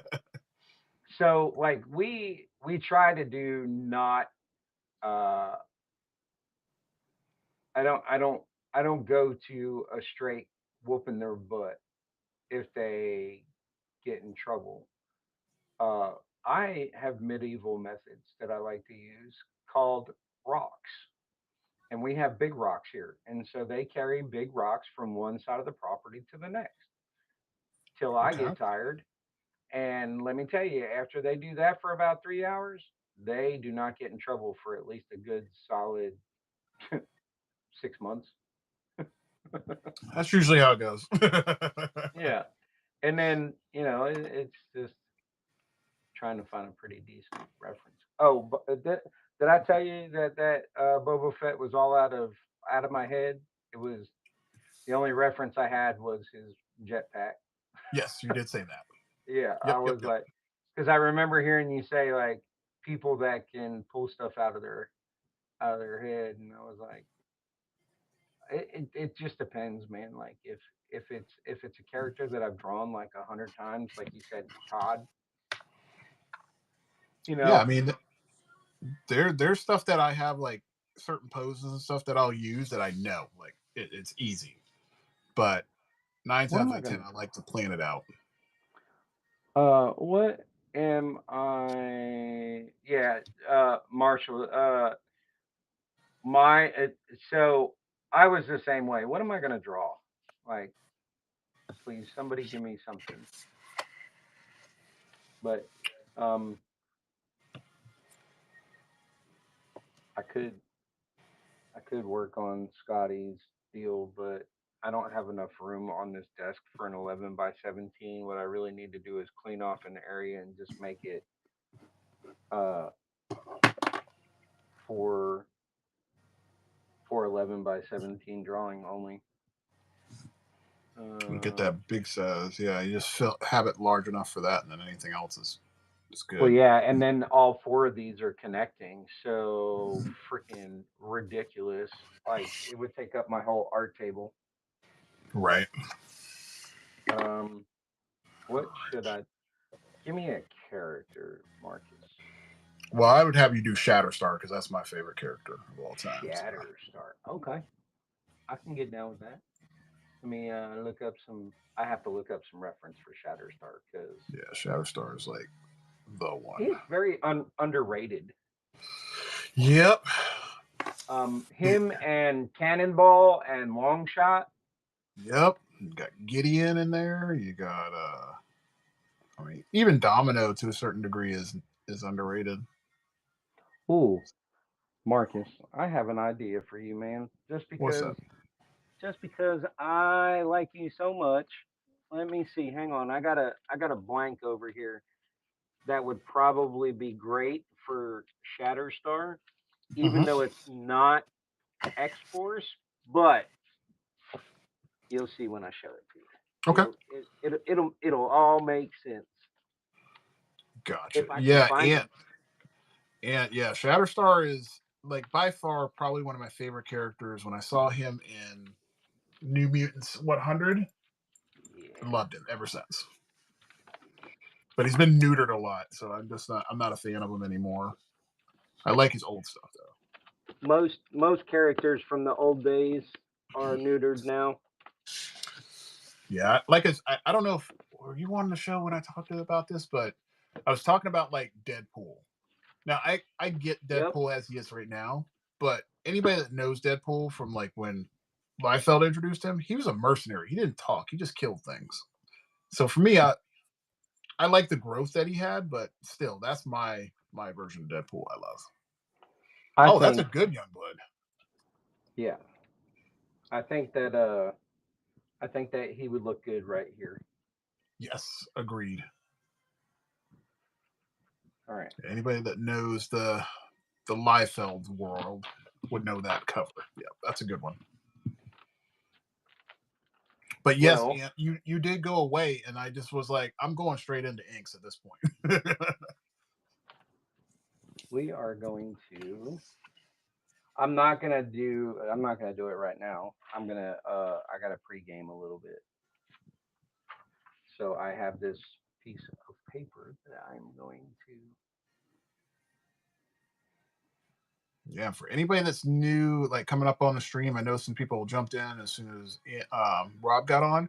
But whenever you guys do orders with me, until I decide I get tired of it, I'm giving you guys a sketch card to go with your order. So it's going to be a random card that you get with that. So you get one, not you won't get the Pokemon ones. It will be more like something like that. you know what? I'm just gonna kind of do my thing, and then I am gonna try and do some justice to him. Uh, Yeah, Deadpool did talk crap in part two, but he did have his butt handed to him in that book. Definitely had that happen to him. I mean, when you look at how they evolved him into Ryan Reynolds playing him, like I think Ryan Reynolds was like perfect for that. Yeah. Especially if you want like that kind of raw, raunchy humor. Mm-hmm. Uh, like I will never let my grandsons ever watch Deadpool. Well, I didn't let my son watch the first Deadpool for years because I was like, yeah, there's some stuff in there that you don't need to see at all. Um, I feel like it lost a little bit of that, but it made sense as it grew. Um, but yeah, he's definitely a very vulgar individual. Yeah. I think he's fun though. I do like the fact he's the merc with the mouth. It does make sense. Um, and he's grown. He's evolved a lot, and a lot of people have taken the reins of him and made him really really cool. I don't think he would have lasted as long with Liefeld at the helm because Liefeld likes to move around a lot, and Mm-hmm. character depth. He's not. I'll be honest with you. As far as Rob goes, the character depth is not good on all of his characters. Mm-mm. Um, I think he's got a really good ability to draw cool scenes and everything, but that's one thing that I wish that he had. So like when I see him doing like his run right now on Youngblood, I haven't had a chance to read the new one yet, but I hope it's good. It looks good. It's kind of weird that he's going to have Youngblood 100 coming out soon. That threw me off a little Right. bit. Like, why are you going to 100? He's like, oh, it's because of all the prints and everything. Like, okay, well, I guess that makes sense. Actually, I don't even know why I'm doing it like this. Hang on. So when to go back to what you were saying earlier about holding your pencil way back here, Yeah. I love that you explain that because uh, sometimes I forget to tell people about that because like my one of my very best art teacher I ever had was like, look, you don't draw with your wrist, you draw with your shoulder. Yep. That's very true. I mean, I honestly I've been through a ton of like art classes, but there was one art class that I took, and we were in this. It almost looked like an atrium for an art room, which was kind of cool. But this old guy came in, and obviously, I'm 20 years old. I'm like, I'm hot shit, right? I think I'm great. And this man goes like, loosen up on your pencil, like pull back on your pencil a little bit, so you can just sketch. I'm like, and I already know how to draw. I don't need your help. He's like, pull back on the pencil. And he actually came over to my hand and like pushed my pencil forward. I'm like, what are you doing? I was kind of offended. And I left his class. Like I ultimately was like, I am tired of this class. I don't need anybody to teach me how to draw. I know what I'm doing. And I look back Hmm. years now and I'm like, that dude actually had it all together. Like he knew what he was talking about. He's smart. Like I Yep. should have listened to him because I would have gotten more value out of his class if I just stopped being so, bullheaded. And now I try to teach those little lessons to everybody else. And usually as long as it's explained, that's the difference. Like he didn't explain to me why to do that. Right. A lot of people just that's the I think that's the biggest kicker when it comes to educating anybody about process. Like you need to know why you're doing it this way, not just because I told you so. Yep. I always tell people like this is the way that I do it because I've listened to other people and this is what makes sense for me. Like it might not make sense for you. It might not make sense for Marshall. It might not make sense for anybody, but the draw through method also. So when I was doing Art Institute of Philadelphia, when I first got out of the army, uh, my character design teacher was amazing. Like he was one of the other ones that was probably so easy to listen to. He worked for Disney. He worked for Warner Brothers. Like he had contacts everywhere, and he was like, "Look, you're drawing all the details, and it's going to hurt your process. So you need to just calm down Mm-hmm. and just draw through. Use shapes. Use your shapes. Use your And I was like, "Look, I don't have time for this crap. Like, I want it done now." And he was like, "Well, here's what we're gonna do," and he put me to the test. He was like, "We are going to do. We're going to draw the same character, same concept, and I'm going to draw mine, and you're going to draw yours in the way that you draw, and I'm going to draw the way that I draw." And man, he smoked the dog nuts off me. And from that day on, I was like, "All right, I I'm here. I'm here for it." Yeah, it sounds like the whole what is it, coal trickle kind of thing that happened in Days of Thunder. Give me Mm-hmm. 50 miles your way, give me 50 miles my way, and we'll see who's tired do better. Mm-hmm. Yeah, And I think that draw through method is important. And for anybody that's not familiar with the draw through, you literally draw all of the work. Like you build the structure and then you good put the bones. pretty on top. That's all it is. That's what a draw through method. So like you'll see it right here. So I didn't draw part of the tire. I drew the whole tire. And then I added all my pretty on top of that. That's the draw through method. Um, why is that important? Because if you do the draw through, you're building the structure. You know, when they build a house, they build all the components for it first, and then they start putting things on top, like all the wiring. So they might put up the drywall, but when they come back, that's when they're like, able to go ahead and put the holes for like the electrical and all that kind of good stuff. But all the Gotta have structure good goes. bones. That's it. That's the biggest part. And that if you do all that part first, you're going to have a great solid drawing. If you want to get really good at it, start drawing like transformers and stuff like that, because Yep. that is all shapes. It's not organic, so it's a little bit easier to tinker with. It's easier to draw, but it's harder to give Transformers life. Yeah, It's but hard for it's an a inorganic object to have a soul. absolutely. But I mean, it's one of those things where you have the time to learn structure and shapes, because the Yep. shapes are what people mess up on And all the time. that's what I'm teaching my grandsons. Yeah. Like when I see them. Did I show you what's going to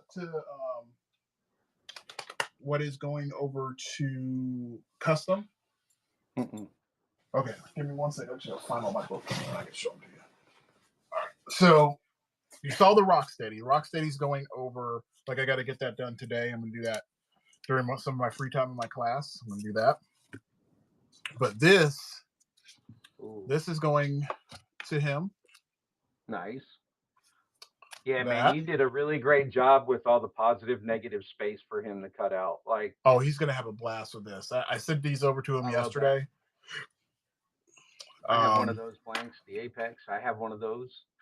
yeah, I love this piece. This is I almost don't want to give this to him, but I'm going to send that to him. I'm going to just make a copy of it. And we did Yep, that I've seen guy. the Aquaman. This is probably one of my Ah, favorites. Starscream. Yeah. Starscream. This one is fun. This one's kind of Scorpion. topical because we got Brand New Day coming out, so Scorpion's going to be a big one. Right. This Superman again, super fun. I love this piece. Well, I don't Yeah, know if got it. anybody knows my thoughts on Superman, but I don't like him. Like Superman as a whole, or Superman the movies.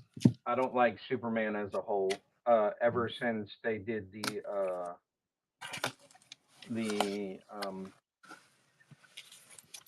Death of Superman, I feel like uh, to me, I feel like Superman was overrated anyway. Uh huh. But that's just my opinion, and that and $5 will get Thanks, us Mark. absolutely nowhere. Gotcha. But okay, so here is gonna be. Thanks, Marsh. I appreciate that. Yeah, No, that I mean, those are all going. don't get What's me that? wrong, man. Your artwork is killer. It's just I am not a. I have a whole bunch of Superman blanks that I'm just sitting here like going. I will only draw Superman if it's requested. Ever. I just don't ever see myself like going. Oh, today's going to be a freaking Superman day.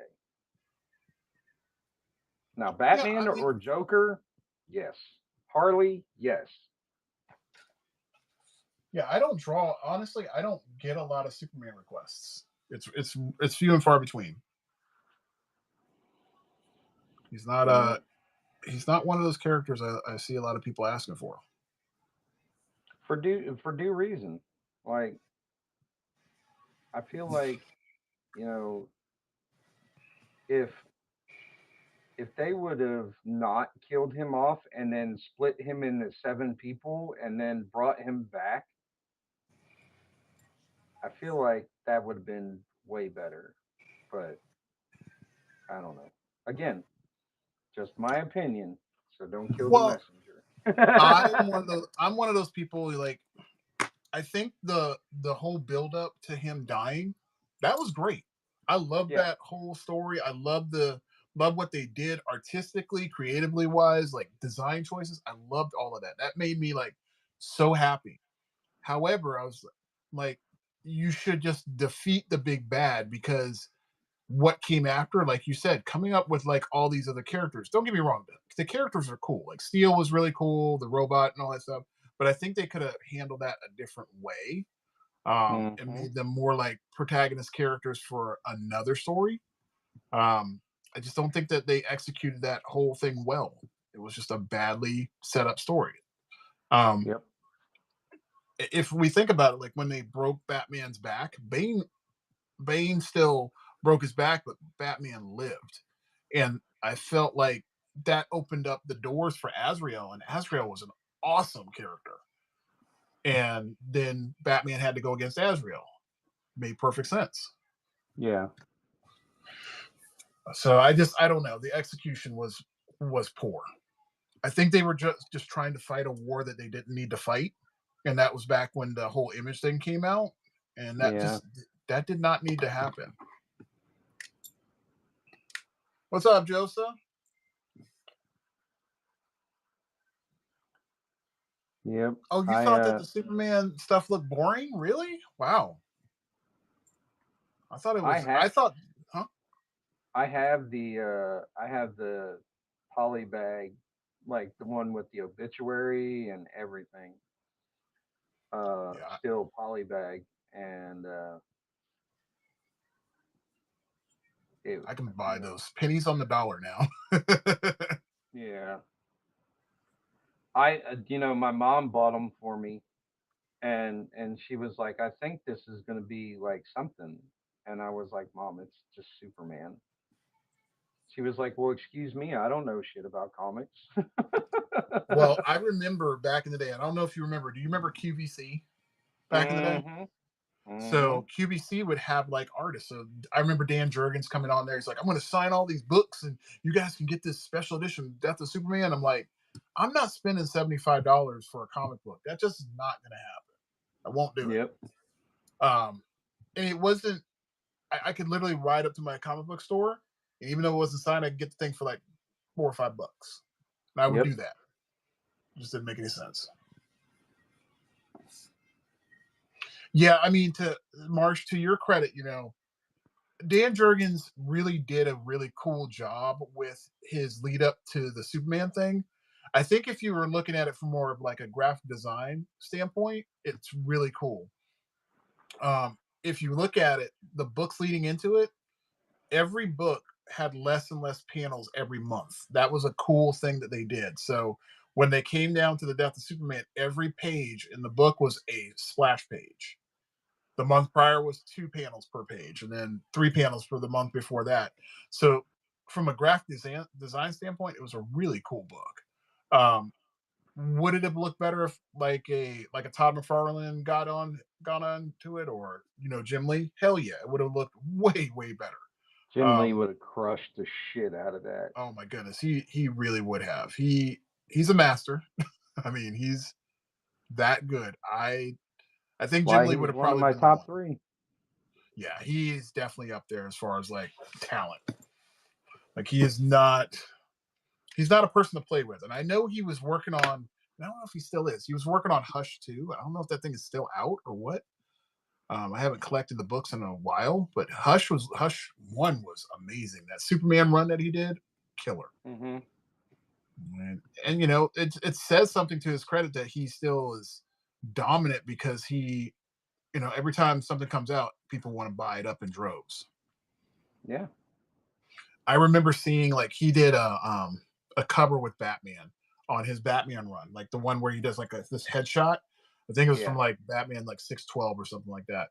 So I was at SuperCon here in Florida, and I walked up on it because I wanted to see him, but he had his dealers there. He couldn't be there because COVID was going on, and he had caught COVID. So his dealers were there, and they were selling his original pieces. You want to take a guess on how much that cover of original art was going for? Probably at least $1,000. $9,000. I mean, you know, And the guy dropped the money right there to go and buy that cover. I was like, "Are you kidding me?" Like, so much before the guy got it, my wife walks over. She gets a quick snapshot of it before the guy, because they have to pack it up and then they send it to the person, but they have it inside of the portfolio. Um, yeah, but my wife was like, "Yeah, now you have a picture of the original piece." I'm like, "Thank you." yeah, for not 9 grand. Yes, but seeing his original pencils, oh my god, that dude is super talented. Yeah, He is he so good. he he he makes me want to not ever draw again. Well, what's up, Superman art and comics? Speaking of Superman, but um, Robbie knows my theory on Superman, so we'll be all right.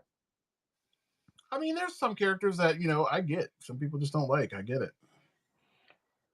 I am a if you want to know the truth, I do like Batman.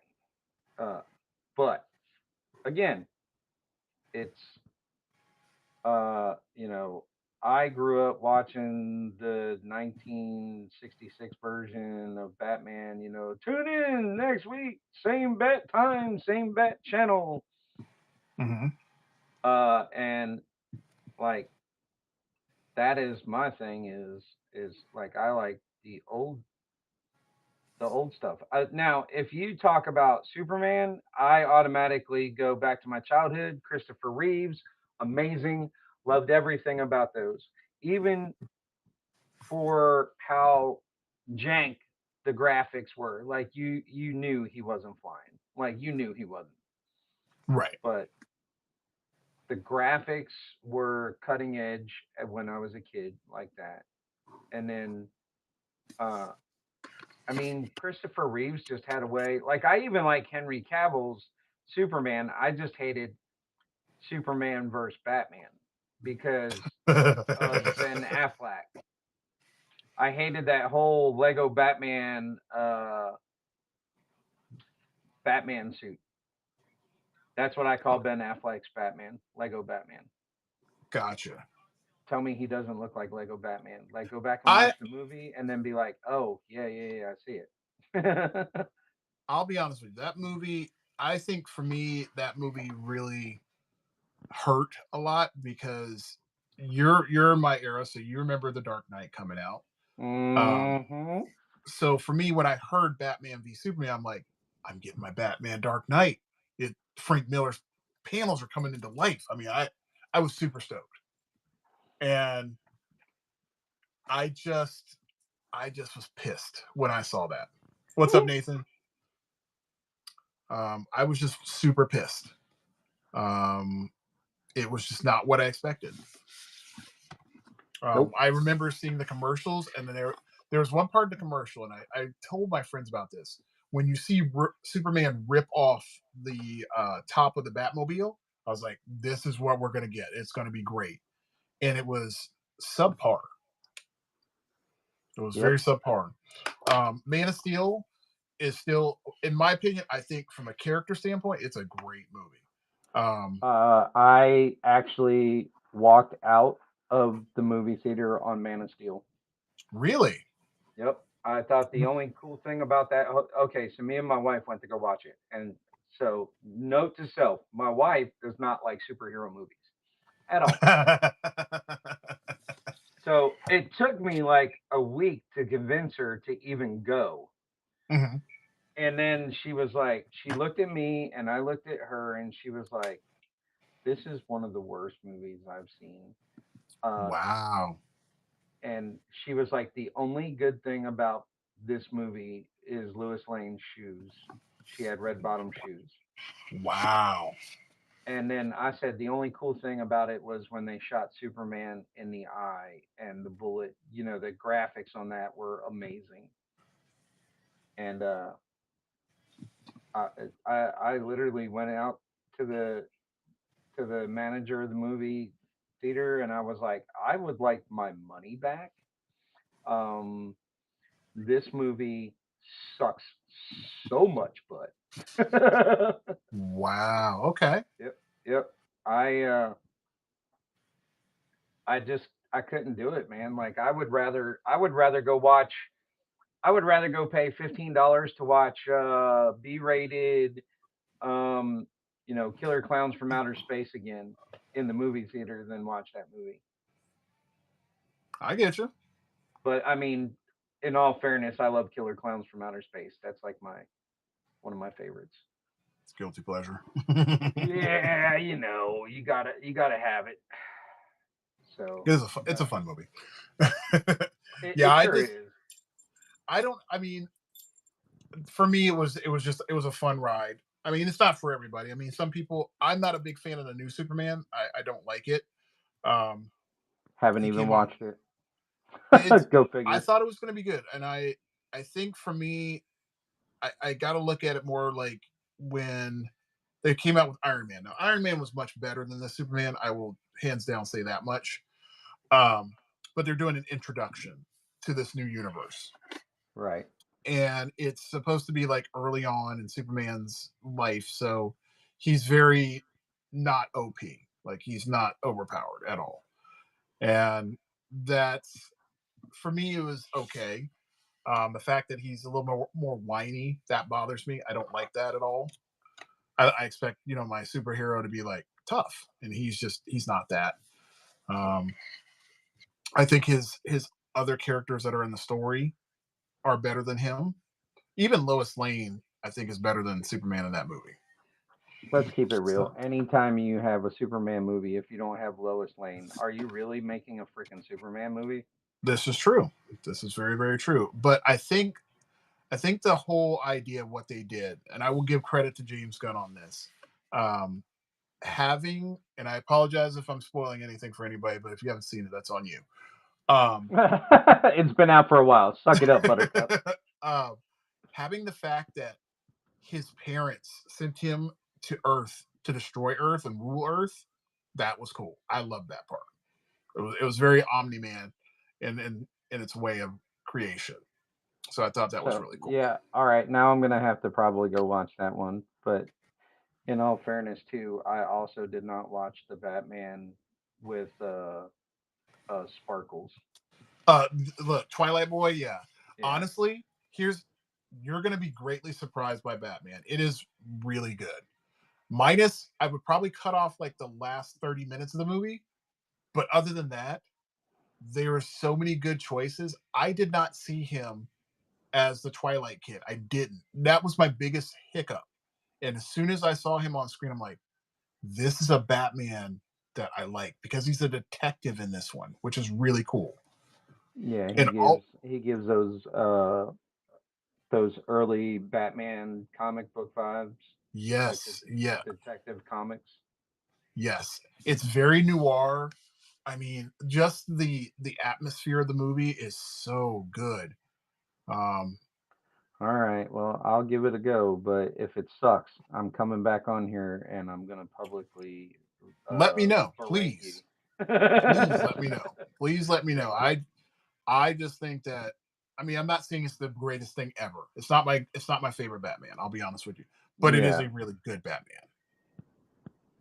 It very Is that much is. looking like is that a Shatterstar that you'd be proud to see?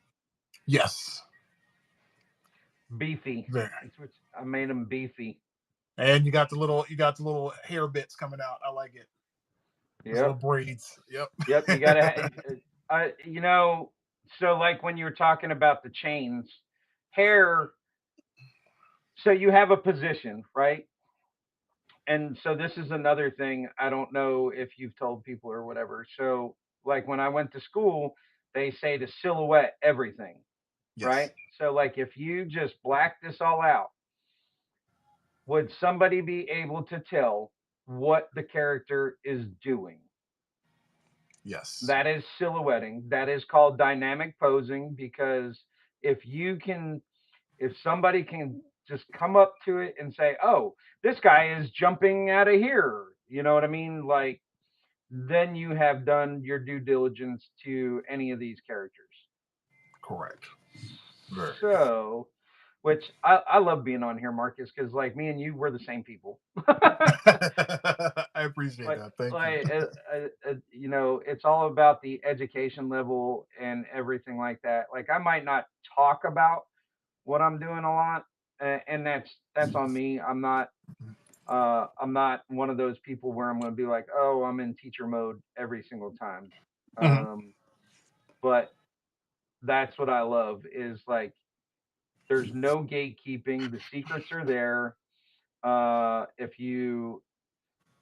If you have questions, ask. There's, you know what I mean. It's just it's so much fun to have other people of like mind, shall we That say? is that is facts.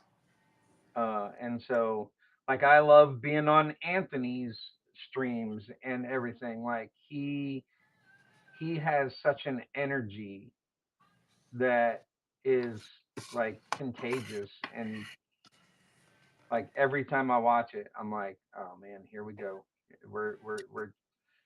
I always Yes. tell him he has the Billy Mays syndrome, but wait, there's more. You know what I mean? Like he'll be like, "Oh, I think I'm almost up. Hang on," and then that's when in his stream I'll go, "But wait, there's more." He was like, "You know Absolutely. me." That works. Yeah, I just love I love this whole setup. Like I I've told people before numerous times, like this community on Whatnot has probably done more to save my life than most people know. Uh, so I I was get in a you on bad that. yeah, I was in a bad spot about 2 years ago. Uh, I've been in a bad spot for a while because PTSD stuff like that. Blah blah blah. Not going to bore people with that. Uh, but uh, this is my therapy, and and to just have people even want to come in and watch me draw is It's pretty fun, pretty right? Pretty awesome. cool. Yeah, it's awesome. So, uh, but yeah, we moved from Killeen, Texas to Lane, Oklahoma, where like I have to drive 45 minutes to go bowling if I want to, and I fell into a lot of depression and stuff like that, and so yeah, this kind of now you know, it's like watching Ready Player One. Like I have friends and they're online. Hello, Ready Player One, we're here. Right? Which I I feel you mean, on that.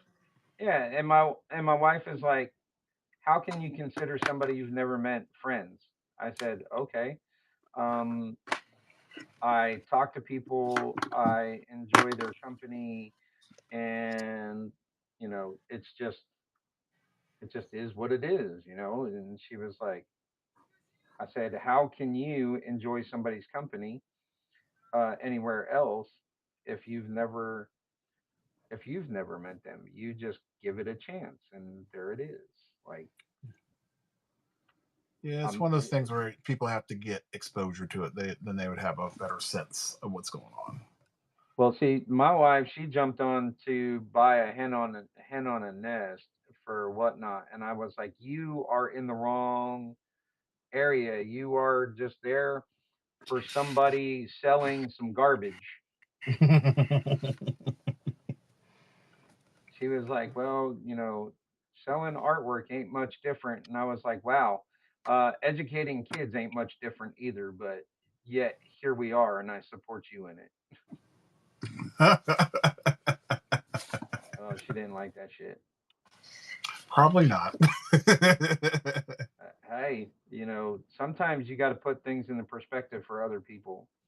Like This if is true. somebody says something about something that I enjoy doing, I automatically turn it around and be like, yeah, do you ever hear me talk about you teaching in a negative light, or do I try and support? And she's like, support. I was like, well, then good, support, and stop talking crap about what I want to do. So Fair enough. anyway, I like it. yeah, I mean, it's my wife will not go to a Comic Con. I have asked her several times Oh, to go, and if she does go, it's 2 hours into it. She's like, "All right, are you ready to go?" I'm like, "Dude, I barely went uh like 2 feet, and I've barely talked to like three artists." She's like, "Next time we're taking two separate freaking cars." I'm like, "Bet, no doubt." look, my wife is a champ. I mean, I got to give it up to her. She's like the best when it comes to that stuff. Like she sat with me for 2 hours to go to see Todd. Okay. Um, and was a champion through the whole thing. We went through a convention. She's got like, I can tell that she's got probably like some bone on her hip, but she's like, I'm pushing through. I'm going to be here with you. When I go to conventions and I work shows, she's right by my side. She's like the best cheerleader ever. So I get it. That's It's my not for brother-in-law. everybody. It's not for everybody, and that's okay. It's this world is can be a little weird for people. My brother's like, I will never come to another one of these again. My sister's like, nope, you have fun in your world. If that's you, people are a little weird in this area. I'm like, I get it. It's fine. You're not offending me. If you don't like it, it's not for you. That's cool. Yep. So Well, Marsh brought up the Clayface trailer that came out. Have you had a chance to see that yet? nope. Okay. Hey Kay, how are you doing? What's up, Kay? Um, yeah, it's good to have that. But the Clayface trailer is epic. They've made it into a horror movie. It. I'm so happy. It looks like it could be real world. It starts out with the gentleman that plays Clayface. His face is all like jacked up and wrapped up and everything. And then Yeah. it ends. He's inside of a tub, and he puts his hand on his face and he pulls it down, and it just goes into like nothing but mush. So good. Nice. It is such a good movie. Or sorry, such a good trailer. I'm looking forward to the movie. I think they might be able to turn it into a piece that might work into the Batman world, but we'll see. I don't know. Right. James Gunn's been doing some weird stuff, so I don't know where he's going to go with this one. I have no idea. Isn't James Gunn? Isn't he the one that plays on Guardians of the Galaxy or whatever?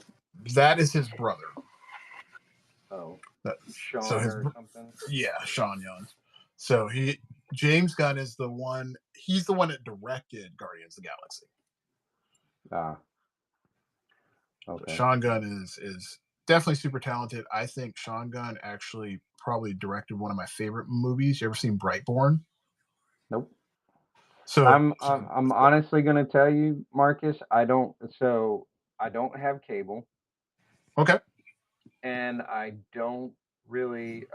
So like, if you ask me if I've watched something, I will tell you what I've watched recently. The Goat.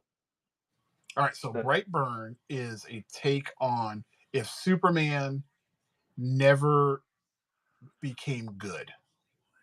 Ooh. So, so he's this kid that, So, and it's him as a child, probably like I would say like maybe fifth to seventh grade, and so all of a sudden he starts discovering he has powers, but he doesn't know how to control them, and they right. kind of like take over him, and then he finds out that his parents have been lying to him all these years.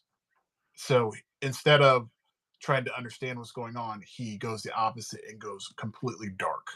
Like it's Nice. it's bad. Like killing off people and stuff like that. Oh, It's so he done. became whatchamacallit off of the boys. Yes, yes, absolutely. He turned into a Homelander. Absolutely. Yeah, there you go. And it's so well done on such a mediocre budget. It gets dark really fast, but so well done. It's again one of those smaller budget movies. It's finally getting a sequel to it. Um, but again, Sean Gunn did it, and it was pretty damn amazing. I I'm mean, a big, I'm happy when people get it right. You know what I mean? yeah, Genuinely speaking, I don't hope that anything fails. I just don't want. I just don't feel like somehow, some way, uh, Superman will ever be rekindled for me. And yeah. I mean, now that sounds like a fun deal. yeah. I like when people go dark. What's up, Seema? What's up, Kendall? Yeah, I like when people like turn things up, like they turn the head on things. And this is one thing I will tell everybody, and I will say this at nauseum. James Gunn is probably the right guy that they picked to run DC. And the reason I say that is because he will bring out things that people are not familiar with and make them relevant. So for me, when I saw Guardians of the Galaxy, now I knew what Guardians of the Galaxy was, and I'm like, that's a bad idea. Like, how are you going to make that work in Marvel?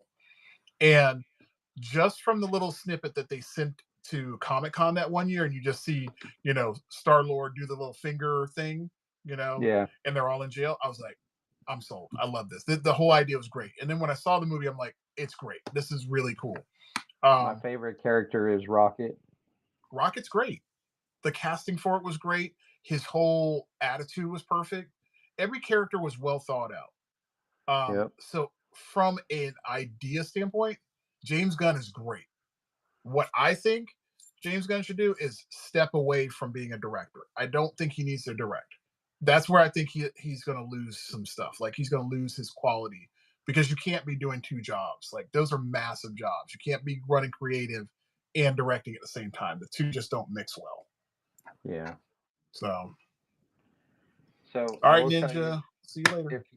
if you is that Ninja or is oh no, that's Kendall. That's Ninja's daughter, Kendall. Oh, okay. Yep. So if you ever get one of these young blood planks, I am not pressing very hard. Look at how dark my lines are. Gotcha. So just FYI, uh, they are super taken back at. See, I'm trying to get most of, and I like how the head changed a little bit compared to that. Look at that. Mm-hmm. He's got more of a aesthetic lean to his head instead of Yeah, this straight up. straight on. Right. Yeah. So, And usually that'll happen. I mean, as you do those kind of deals, transferring it from one paper to the other. and it'll probably change once I get done and I do inks. Are you gonna paint it? Oh no, I'm inking it. Shit, if I did paints, man, that I mean, I could paint it, but I'm not. I'm not Kay.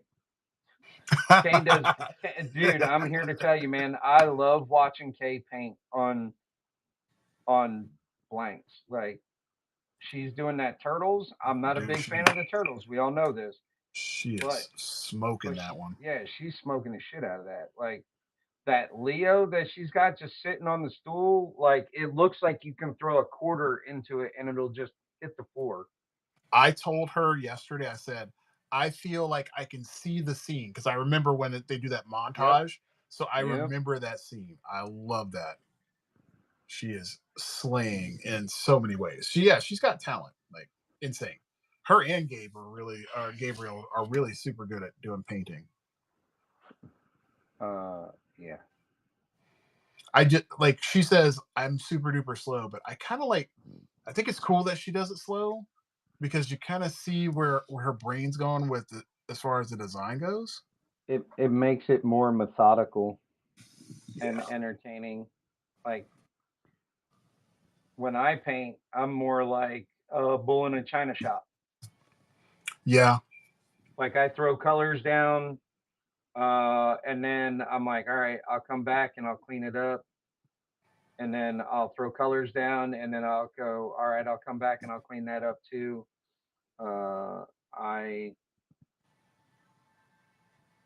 I've only done one live painting uh, where I didn't have a plan, and I did a Galactus painting with Spangler.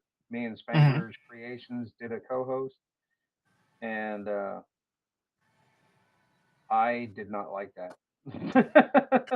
I, I was like, this is so not me right now. Like this is I need something where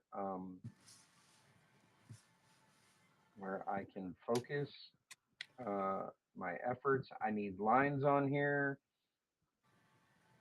So Yeah, I think just for her, I mean, she's just been doing it for so long. She's just got her flow and her process, and she's got it down. She's really good.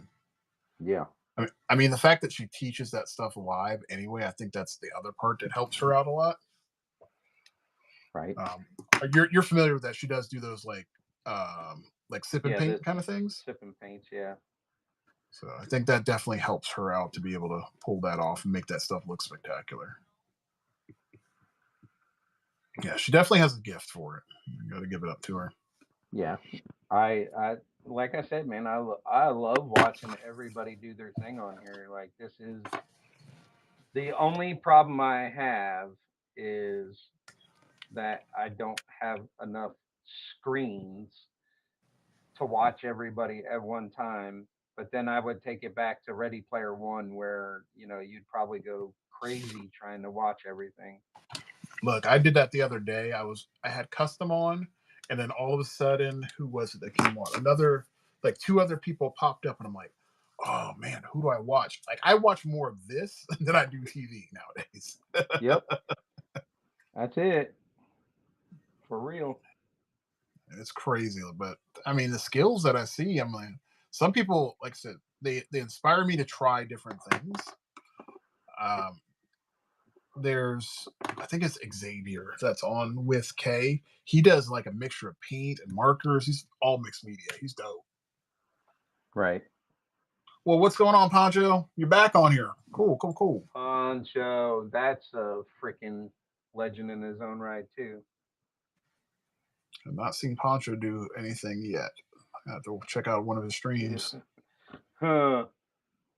He doesn't shade with gray, and he's part of the reason why I am going to, as soon as I get over my addiction of buying blanks for no good damn reason, except to have them down here at my feet, waiting to be drawn on. Um, he shades with purples, and I love that. Oh, he does like And undertones.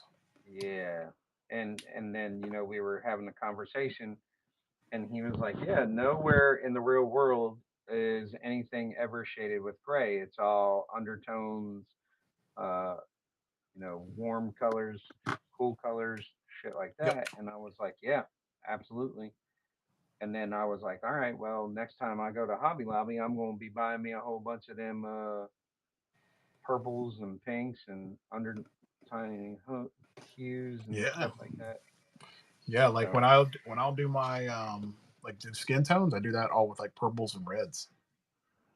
yep, pinks are good, especially like if I'm doing a character that's angry, Hmm. I think reds would be a really good tone because red incites or gives the feeling of anger, Yep. and so I watch a lot of stuff where they show like the top of the face or top of the head is what yellow, the middle of the face is red, and then like the chin area is like an orange color. You ever watch those videos? Yeah. Yep. So Yeah, I take a look at a lot of different people that do color and work on their color theory. So I'm very much in on that stuff. yeah.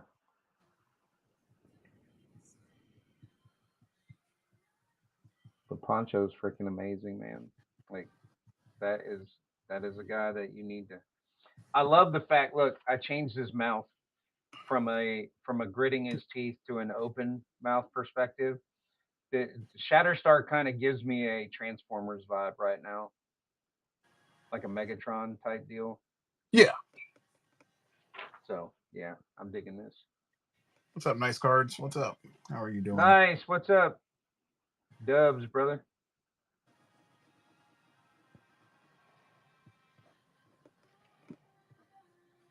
And is it looking the way you wanted it to look? Does it look like the picture I gave you? I got to stop and look because oh nice. Come in here and punch in some of these blacks.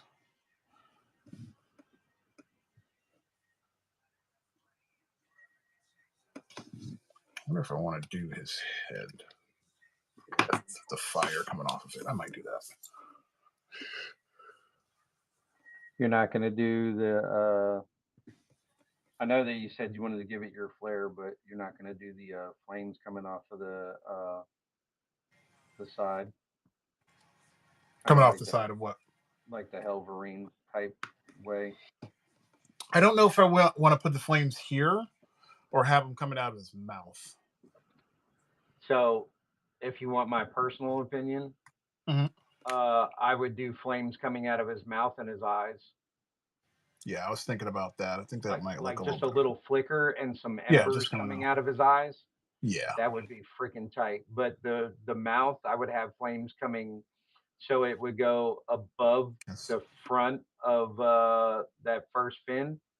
It Yep. would go in between the first and the second fin, a Yeah. flame shooting that way, and then another flame going just straight out. Okay. That's just the way I see it. But I mean, You mean straight out this way? no, no, no, straight out through the back because he's Okay, that's moving what I thought. forward, so the flame should be going backwards. All right, that's what I thought. I'm like, that wouldn't have made sense if I had gone that way. Okay. Yeah, that makes sense. I like that. Oh, Ant said, "Can I make a minor color request?" What's your color request, sir?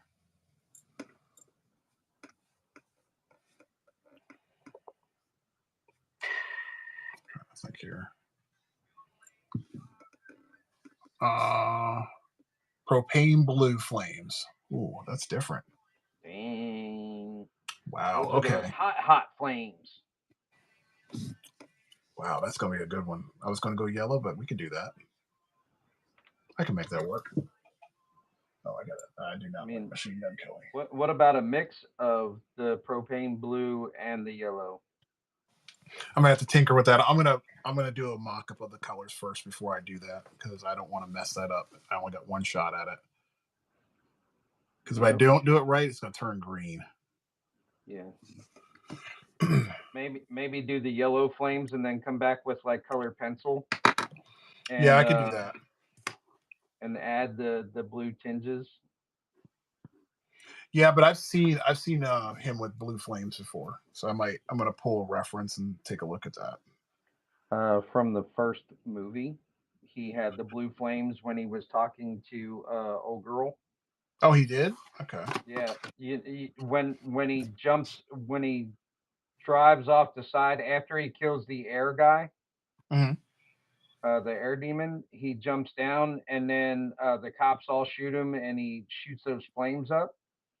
And then after that, the girl goes to talk to him. I can't remember the character's name, but she goes to talk to him, and then the flames turn blue right before she can touch the side of his face. I did not know If that. I'm not mistaken, Yeah, I I kind mean of I have been known to be wrong before. that movie. I kind of or those set of movies. I kind of like purged from my memory. The first one wasn't bad. The second one was horrendous. Yeah, I just there's no redeeming qualities to any of that stuff. It made me so mad, so I just like I'm done. I can't. Yeah, I mean they could have done way better. Uh, I feel like they could have. I would have stayed with the kid that played younger Johnny Blaze all the way through it instead of Nicolas Cage. Yep,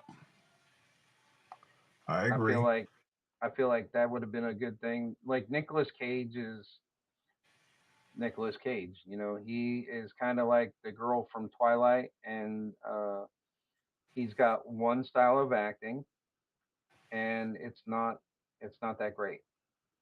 Agreed.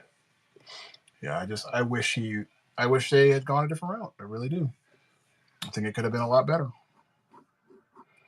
I mean, there was some cool defining moments of it, but not many. No, no, it's definitely one of those movies. I see it pop up every so often. Like, should I give it a try? And I'm like, no, no, I'm good. Been I there, can't. done that. Got that T-shirt. I do that with the Daredevil movie, and I think that's also why one of the reasons why I have not watched the Daredevil series because that movie burned me really hard, and I'm like, I don't want to watch that. Oh, the Ben Affleck and Jen whatever. Jennifer Gardner, yeah, Yeah. like I'm good. Yeah, I took that one hard because I was like, I this could have. actually am not a like I have very few people that ever say anything about Daredevil, and I watched so the first Punisher show that they did, I was not a fan of. I feel Okay. like it like I'm like Eminem, you only got one shot. So you better hook me the first 5 minutes, otherwise I'm done. Hmm. I can't do it.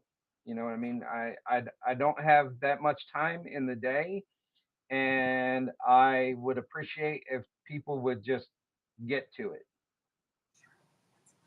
I get you. Yeah. So I mean, yep. I've not heard anything negative, and I don't. I like the actual actors that play in the Daredevil series. I haven't sat down long enough to watch it at all. And I did watch that. What was it? Um, can't remember his name now. The guy that's really super strong. Uh, gosh, I can't remember his name. Luke For Cage. Luke yeah, Cage. Luke Cage. So I was not I a fan of watched that either. that one was weird, and I the only thing that I got out of it was like this man likes to go through a lot of hoodies. That's what I got out of that show. And I'm just like I'm good. It's boring to me. I mean, they had some cool characters, but Luke Cage as a whole was very very dull. Um, Yeah, Marvel tried to do that whole intertwining TV shows like they did with the movies, yeah, that and didn't work. they lost a lot of people. Yeah, Now, I will honestly say that DC, when they did their TV shows, on point. Their movies up until Wonder Woman sucked. yeah. I mean, Wonder Woman was fantastic. Yeah, even the second one was was better than the Superman Batman movie combined. Justice League, I didn't really like the whole Justice League idea. I didn't like who they had for the Flash. I think they should have had the guy from the TV show. I think he did a really great Flash. Did you Um, watch the Justice League director's cut? no, Way better movie. yeah. Way. Now It's the guy that they got to play Cyborg, spot on. yeah, Like I thought I was looking at the Teen Titans, uh, like the humanoid version of Teen Titans, which was yeah, awesome. yeah. I So mean, I will say this: I mean, you're probably not going to like it because the Snyder Superman didn't catch you, but the director's cut is literally 8 chapters long, and it's about 4 hours long of a movie. It's good. I mean, you'll be glad to see it more so than the original one because it's more cohesive than right. the. and I don't know if you're familiar with the whole story as to why that Justice League movie was like bad, but it had to Mm-mm. do with Zack Snyder's daughter. So I think she either committed suicide or she died some way, and he had to get off the movie. And then Josh Whedon came in and did his stuff on it. Ah, So it all was right. very kind Well, of inconsistent on the movie, but needless to say, it did. Um, it was way better. It was just very very long. DC just did not have a good handle on how to make their universe work. This was not well executed. There's no yeah. plan. I So always I'm kind of felt like glad that Marvel did a good job cohesively putting the movies together, but their TV shows just were subpar. I think like the whole thing with the TV shows, it never made any sense. I never would have crossed the two together ever. Um, Mainly because you alienate people. Um, we had this conversation the other day about the Grogu thing. Yep. Um, Most people they'll notice the character, but they don't understand who the Mandalorian is, why these two people are together. Like you actually have to explain that to people. Like my wife Yeah. has no idea who the Mandalorian is, and That hurts. that's a That hurts problem. my heart. Yeah, I mean, uh, but keep in mind that character really more so was established, even though he was in the movies and whatnot, and he's in lore. Um, he really was established in that series, Yeah. and if you're not a fan of it or you've never seen it, now you have to go do some homework to figure out what the hell's going on. Yep. And I don't feel like people need to do homework when they're going to go watch a movie. Like you want to just go in there for an experience. Like you don't need to know who Doctor Doom is. They're going to explain it to you in that story because they're introducing to him in this particular arena. Right. So it's I don't know. There's a lot of stuff with Marvel and stuff that I'm not a fan of. I'm glad that they went ahead and revamped stuff. You know, Right. they got the old CEO back, but I mean, I know he's retiring here or has retired, but he got everything back on track. He's like less is more, Yep. and that Exactly. whole theory worked really really well. And I think they righted the ship. They got out all the stuff that they had to get out. So you know, what was it, the Secret Wars or whatever that was with the aliens? They got that out of there. Um, Oh, yeah. They got Mm. rid of Ironheart, all the stuff that they already had in the tank that had been put out there, the stuff that really didn't make a lot of sense. They got it out and it was done. It was published. So I think that's good that he did all of that. But he definitely did right the ship. I'm happy for that part. Right. So we'll see what happens. I think Secret Wars, and Doomsday are going to be the ones that are going to really, I think, really right the ship in a big way. Those are significant pieces to this puzzle. Right. I'm just a little mad at Marvel because I want to see this trailer. I want to see it now, and they're holding out. Yeah. Good luck on that. Let me know. The guys that play all the actors for Mandalorian and Grogu are going to be at Rebel Scum Con in Frisco, Texas. So man, I can't wait. I did give So him some baggier pants. I do not like the spandex, like 80s hairband spandex that they give him. that's fine. So Yeah, I don't. So the guy that played Mr. Fantastic, he's going to be there. no, not Peter, not Pedro Pascal. Okay. It's Brandon Wayne is Okay. the actual guy behind all the stunts. Okay. And then there's another guy, uh, a, a, a black guy with braids and everything. He also is going to be there, who is another stunt actor. And then the actual actor for Grogu, who makes him come to life, Hmm. will be there. A lot of the crew of Andor is going to be there. That's Uh, cool. yeah, I'm not a big Andor fan either, Okay. which is kind of crazy, right? Because like I love Star Wars, but I am kind of You know, shocked by that when you don't like Andor. um, it's not that I don't like it. It's just it's slow. You know Yeah, what I it's very mean? character driven. Yeah. And I don't. I like action. I like uh. So here's the difference between people who like Star Trek and Star Wars. Hmm. People who like Star Trek are intellectual, and people who like Star Wars like action. that's that's my take on both. I actually like both of them. Like I like Hmm. the new version of Star Trek, but I also love the older version. Like I love, you know, Spock Yeah, and all that. So I need a good story. That's my I action or no action. I was kind of a little apprehensive about what was that movie that they had? Was it Rogue One? Yeah, Rogue One. yep. That introduced Andor, and I didn't like it the first time I saw it.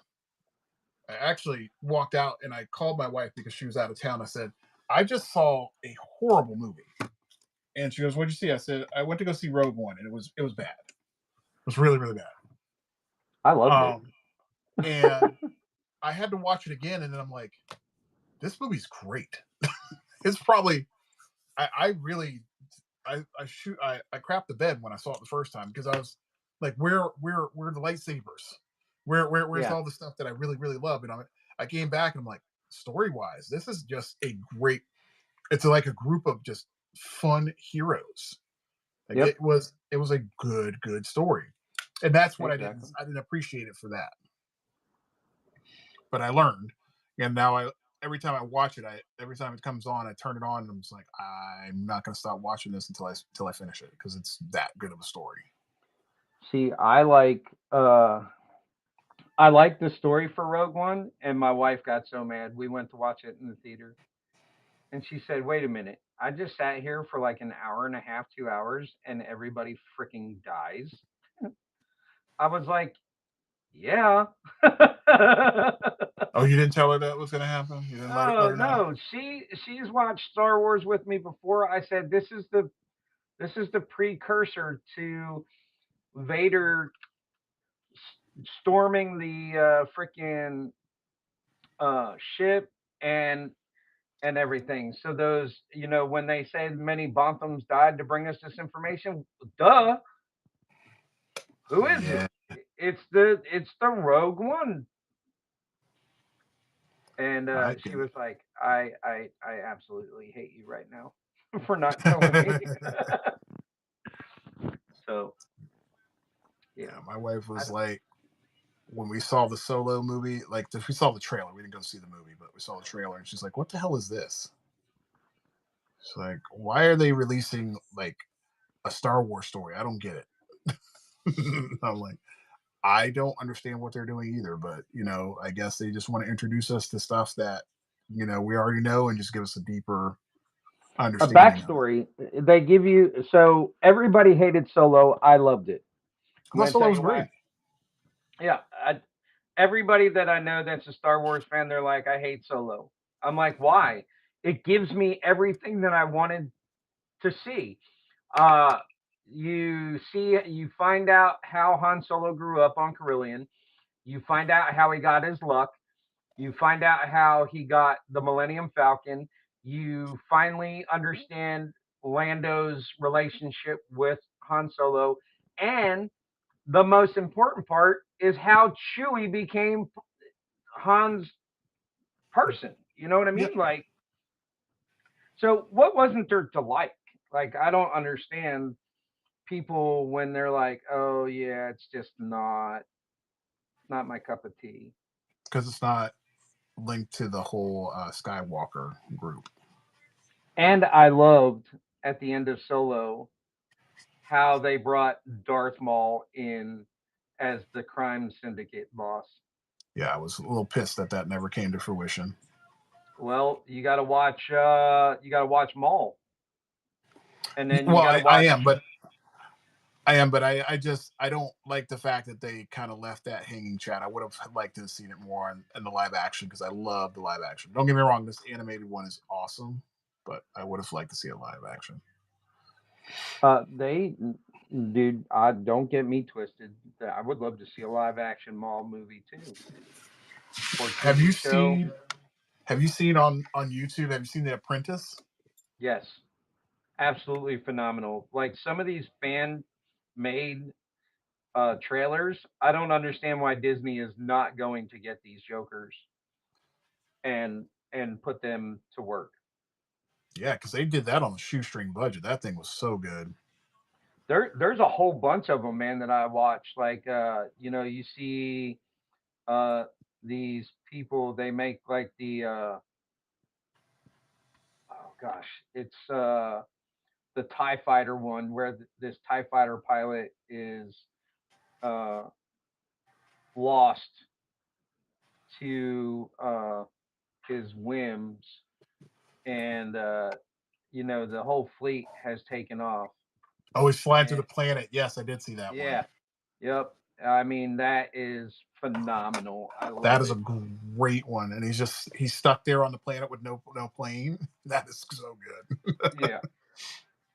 Oh, by the Uh, way, this blank also is kind of waxy when it comes to inking. oh yeah, I just had to deal with one of those. I do not like So, those because you have to go over them like multiple times, and it's a pain in the ass. I don't like those at all. well, you also have to be careful where you're putting your damn hand. Like Yes. I gotta do something over here, then work over here, Yep. so that way it's not just me running my finger through ink.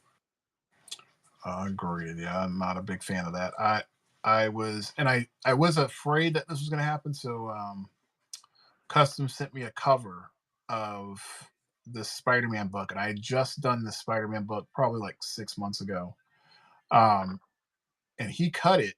Now the book is really thick, but the book I had to go over the ink. I had to do it 4 times just to get the ink to hit. And this is Yeah. before I was working with Poscas and all that kind of stuff. But yeah, it was a pain in the wrist. Not one of my favorites.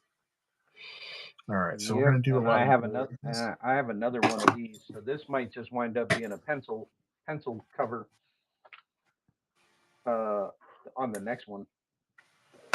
On the next one, I'm gonna do him, the one that kind of remotely looks like Deadpool. Mhm. I can't remember his name. The one that looks like Deadpool. Yeah. Man, I'm drawing a blank right now. I don't know Either that why. or I like the black dude with the skull mask. Kind of reminds me of like a punterish esque. Oh, Chapel. Yeah, Chapel. I never really got into Youngblood. Youngblood is Oh, after my collecting time. yeah, well, Chapel's got a. I mean, Chapel's a cool character because of his connection to Spawn. So that's one of the reasons why I like him. Right. The fact that he was the one that killed him. That was really cool. Again, spoiler if you didn't know. Well, if you know anything about how Image and all that really came about, you would know that Liefeld and McFarlane and all them did a lot of work closely with each other. Yes, 100%. The God, the Godfathers of Image. Yep. Love it. Yeah, Love I everything love about that. it. I love that story. I love how it all happened, and having the fact that I got a chance and you got a chance to see that history being made. So Yep. great. I would have never thought that I would see something like that. Like my parents talk about, man, I was around when comic books first started and all this kind of good stuff. I'm like, I was a little jealous. I would have loved to see that happen, and always suddenly see this comic revolution happen. I'm like, I get to tell people about that. Yep. Like, it's pretty cool. Not gonna lie. It's one of them things. It's probably better than watching the fake moon landing. Don't get me started on that one. Hey, the last time I looked, there's no wind in space. Look at the damn flag, people. Look at the flag. Yeah, I'm going to leave that one alone.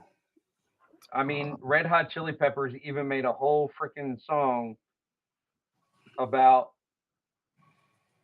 Hollywood basement and the moon landing, and but nobody wants to pay attention just because America had to be first on the moon. Well, they were first in the theater, that's for sure.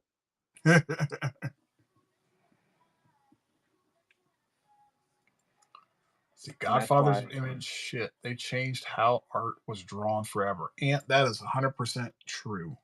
Yep. Has not been the same since. I mean, I will look at I look at them and how many people's careers got started in image. I mean, I'm not shoot. gonna lie. If they called me today and said we want you to work for you, work for us, I'm like, I'm packing my shit, babe. I'm leaving. Yeah, I would definitely be on that train. I'm like, I know it's gonna be hard. I'm good. I mean, I always had that vision. I wanted to do like either what is it, Wildcats or do Spawn. Those were my two big ones that I wanted to do. Yeah. And if I ever got the chance, I would just smash it. I would go so hard. Mm. You know what I love about the fact that okay, so look at the hair swoopy. Hmm. Come on, man. That's good. You got that. That is textbook. You got that spit curl. Liefeld would be so happy. I'd be happy shit if he said, "Yo, dude, you got it." I'm like, it's because of you. You should send it to him for real, man. He'll respond to you. Willie, Yeah, he because does. He responds to fans for sure. Yeah, he's one of the very few people that actually will either make time or will actively respond to people. I will give him his credit on that. He definitely does that. I'll Him probably and him and Larson will absolutely talk to you. I I was kind of surprised that Larson would. I'll have to wait until the whole thing's done Yeah, send it over and to then him. He take a likes looking at picture. people's artwork. And if he really likes your artwork, he'll actually promote you. Oh gosh, dude, I would probably fucking die of a heart attack, dead ass. Yeah, I've seen him do it a few times. One of my buddies, well, not for Rob, but this actually happened for Todd. One of my buddies got picked up by Todd to do Spawn Kills Every Spawn, and I was so happy for him when he got the call to do that book. And it was all because of the work that he'd done prior. Like he'd done like magazine covers and like interiors for other books and whatnot. But he always wanted from a kid, he always wanted to draw comics like mainstream, and he got his opportunity to draw that Spawn's Kills Every Spawn, and the book itself is fucking hilarious. It basically is a premise of this little spawn that's under. I would say he's like underwhelmed and underutilized. Everybody rejects him because he's like super tiny. So he's like, okay, well, since nobody will give me recognition, I'm just going to kill every other spawn, and then I'll be the only one people will be happy to see and Right. happy to talk about. So he just goes on this like mission to figure out how to kill every spawn. Yeah, That's funny. yeah, it's a fun book, and it just I goes have really well with the sensibilities of the guy that drew it. I have one of those, one or two of those blanks. It's a good. If you haven't read it, I would definitely tell you to read it. It's good. It's fun. Yeah, Rob is Ooh. super duper talented. Rob Liefeld is actually the main reason back in the day when my dad would tell me, "Hey, art is just a hobby until you get paid for it." And then dude, I had a picture of X Force up in my room. I had man, like if I got a chance to just sit and talk with him and just tell him like, you know, him or Todd or Jim Lee and just let them know like what they did for me in my life, that would be. And then the only other person would be George Lucas. I would love to sit down with George Lucas. I would probably die, but Yeah, nothing like seeing your idols that you people that really sparked a change in what you're able to do. Yeah, that would be dope. yeah.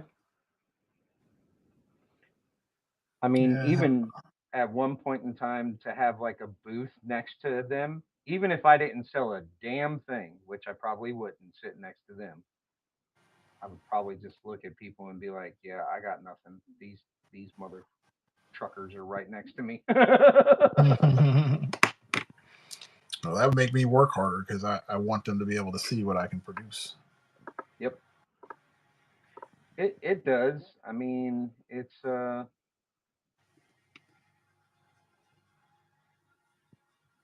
all my tiny little lines and everything that I basically do. Almost my whole style is based off of what I looked at as a kid for them. So, I mean, Yeah, I can kind of tell again like what era people came from based upon the art that they do. yeah, It's pretty pretty evident. pretty easy. Yeah, very easy to kind of break them apart. Be like, oh yeah, you're a '90s kid, aren't you? You can't. Yeah, You used to read those books, didn't you? And they're yep. like, I read them yeah. all actually. I still have Oh, them. yeah, I keep mine all the time. I don't even look at them now. I just every so often when I have to redo them, I'll pull them out. But I'm like, stuff was so good back in the day. Yep. It's like the music industry. Music today uh sucks. For the most Yeah. part. I mean, there ain't you're never going to have another Michael Jackson. You're never going to have another David Bowie. You're never going to have another, you know, Moody Blues. You're never going to have another Temptations, uh, Aretha Franklin. You're never going to have those Well, I would say in this. their original state, should I say? Let me put a caveat on that. So I've had this conversation with many people, and I kind of came to this conclusion. Why is it that we remember all of this stuff? Why is it that those things are so, you know, evident in our lives? Even when you go back to jazz players, even stuff back like um, Motown and stuff like that. Why is it that that stuff still resonates with us versus the music that we have nowadays? I mean, you ever thought about that? Yeah, because it's real life back then. Like there was a It's not only soul to it. it's not only that, but we had time to actually digest good music. People had to put time in. Yeah, So, so like when music would get on the charts, and we're even just talking back late '90s, right? yeah. That music we would have it on CD, we would have that stuff on tape, Tape.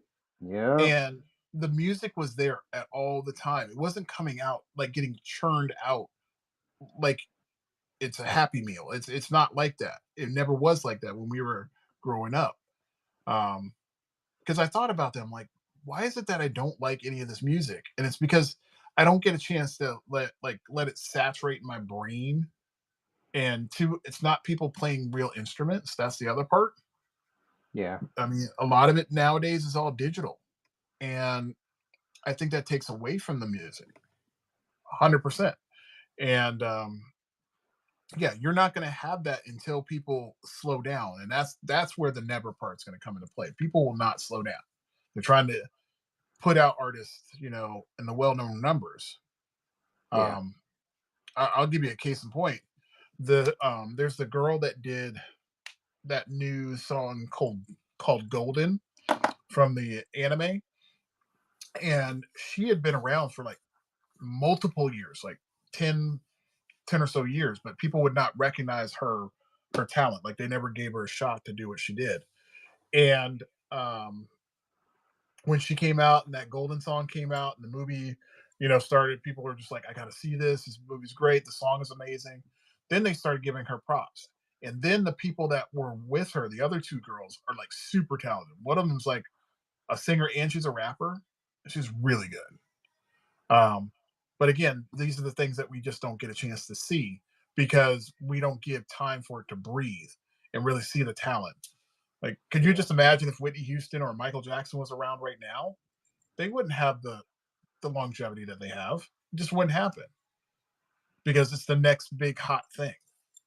They Yeah. didn't get people, you Same know. thing with art, man.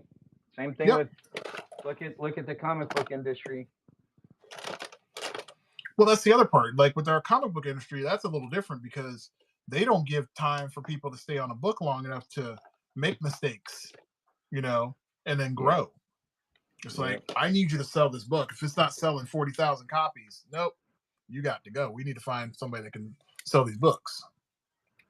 Oh, you got to be shitting me. I think. All right. Nope. It was my eraser. So that eraser shot because it's starting to get sticky, and I'm not gonna play that game. Oh, here's one of those undertone colors, man. So if you're ever using Copics, you can use this VO1. This Fuck. guy's really good for skin tones as an undertone color. I'm so done with this fucking cover already. that Like you, waxy cover is killing you, isn't y- it? well, when you go to freaking erase it, The ink goes with it, doesn't it? yeah. Especially since it's right on the graphite, and I even rolled the graphite to make sure that it wouldn't do that, and it's just, It's fighting you hard, isn't it? yeah. But Oh, that hey, this is the good thing about art, right? You gotta freaking gotta figure it adjust. out. Yeah. Like I know how I'm gonna fix it, but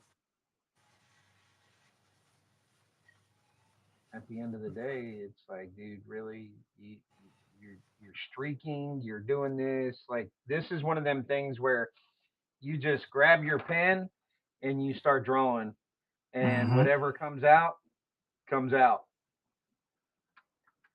because there ain't no Agreed. damn way you're gonna erase shit on this thing. Look at that. I just erased that. That was like a half hour ago.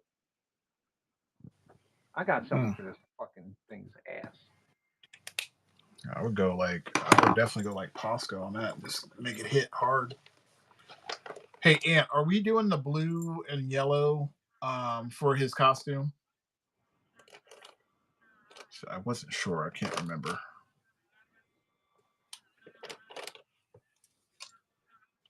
Do you know what would go good with the Ghost Rider theme? What's that? The X Force uh, black and gray uniform with the red eyes. Mm-hmm. I think that would hit hard. I will let him decide, but yeah, I think so. Oh, he is saying okay. He does want. The blue and the yellow. So, Ant, do you want to do the gray version of him, or do you want to do the blue, yellow, or the brown and yellow?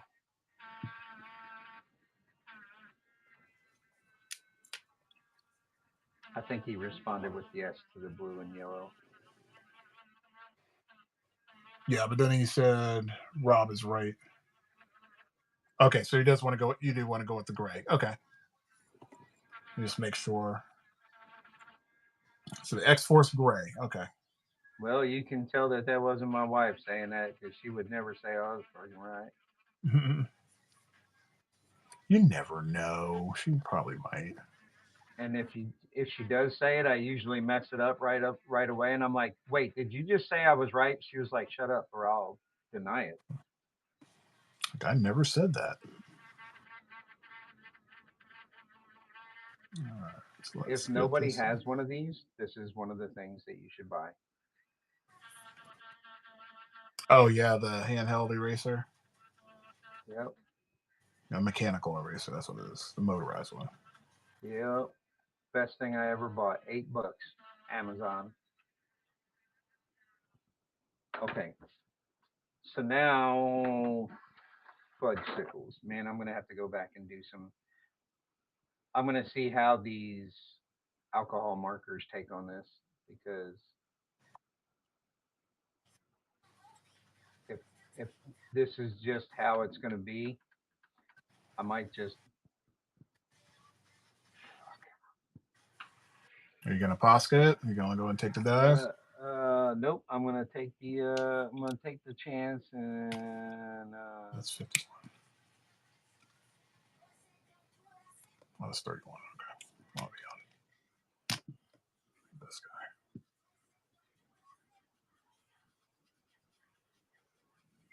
Yeah, I don't ever see myself really investing enough money in the Copics. I got people that swear by them, and I have some Copics. I just, Mhm.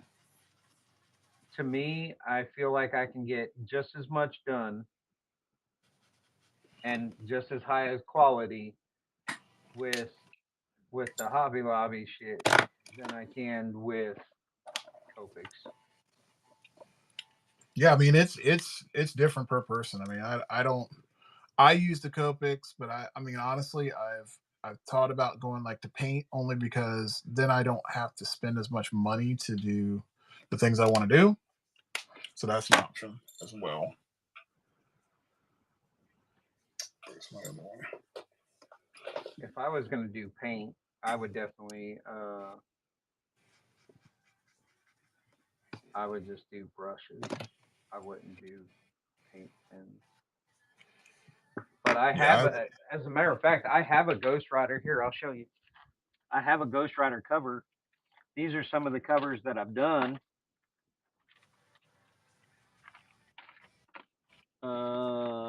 Let me see. I got to get past all the collection.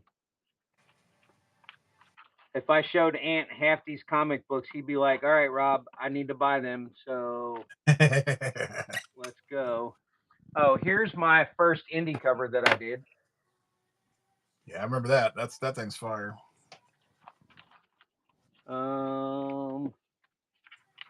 All right, here we go. So these are all the covers that I got right now. There's my Spawn.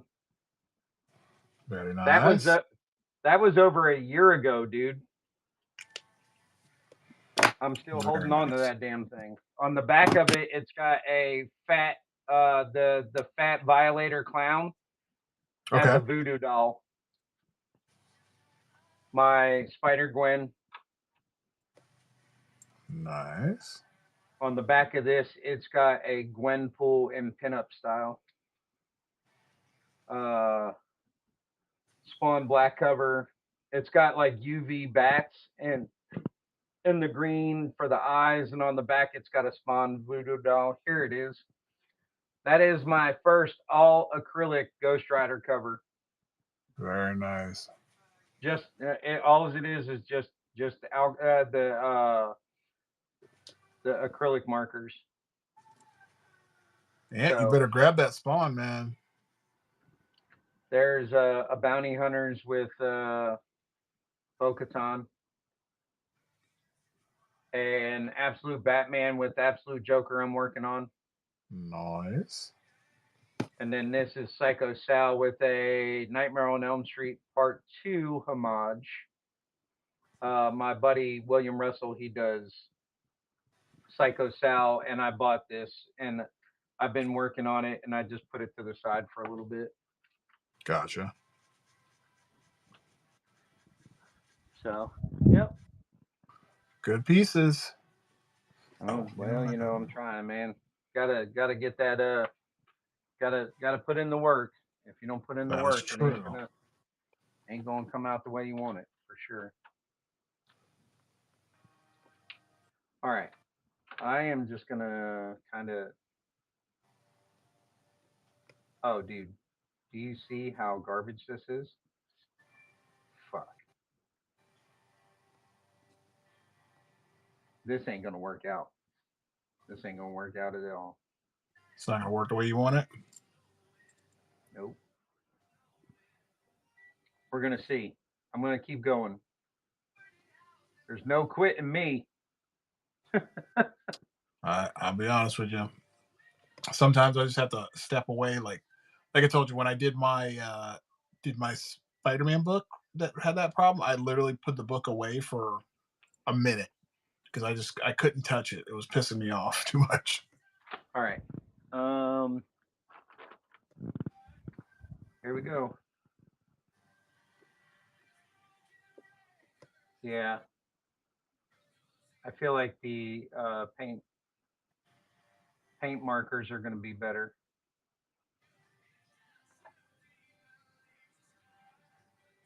Okay, there we go. It's just That's it. the paint pens take a lot more time and effort. Right, you got to layer them. Yep. All right, so he's got black on there. Okay, so I gotta fix this. All right, that I can do.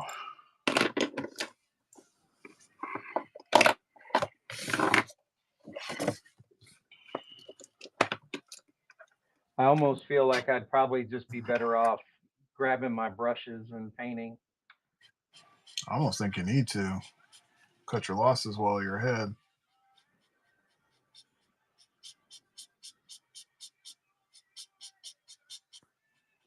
Well, I tried, man. I tried to make your dreams come true there, Mark. It's all good. Come back there with a paint pen. I probably will never pull out that other unless it's just specifically for pencil. Mm. Yeah, Kendall, that movie was kind of crazy. Which one? He was talking about the homage to the Freddy Krueger. Yeah, Like, yeah, I think if dude. I'm thinking like, Go go ahead. ahead. No, no, go ahead. I remember that was the movie that my dad took me, and he said, if they let you in, great. If they don't, you're waiting until I get home, or you're waiting until the movie's supposed to be over, and I'll be back. Thanks, Dad. Yeah, and I sure did. I got in there too. The lady was like, "Well, you're not 18," and I was like, and my dad just dropped me off and said I could go watch it. So, Smooth move. yep. And then, so back in the day, what do? You say, "Okay, can you just give me a ticket to any movie?" Yep, sure did. Guess what Rob did? Yeah, you just snap, you just walk right on in. They didn't give a damn. Yeah. Like, and then you would see, like, that was back in the day when they had all the guys that would come walk the theater. Yep. And then they would be like, you guys can't be in here. Well, we're here. So, um, sorry about your badass luck, dude. What are you going to do? Kick me out? Look, I mean, I tell everybody, I mean, I'm cool. You want to sneak into a theater? Go for it. You're not going to hurt my feelings. Go for it. Just don't make any noise. Just be cool about it. That's all Yeah. I ask. Don't ruin the movie. Yeah, my wife has only seen me get pissed off at a movie once. And that happened when these kids just would not stop talking in the middle of the movie. I fucking lost my shit. I'm like, you need to shut up. Like straight up. Stop talking. Either that or get the fuck out. Wait for it to come on uh, DVD or something. Yeah, I mean, and we had the attendants come in and all that stuff. They didn't do a damn thing. And when I looked over at them and I got pissed. And then they left after that. I'm just like, you just gotta be cool. I mean, you're in there doing stuff that you're not supposed to. That's your already bad move. But if you're gonna be in there and you're gonna act like a butthead, you gotta go.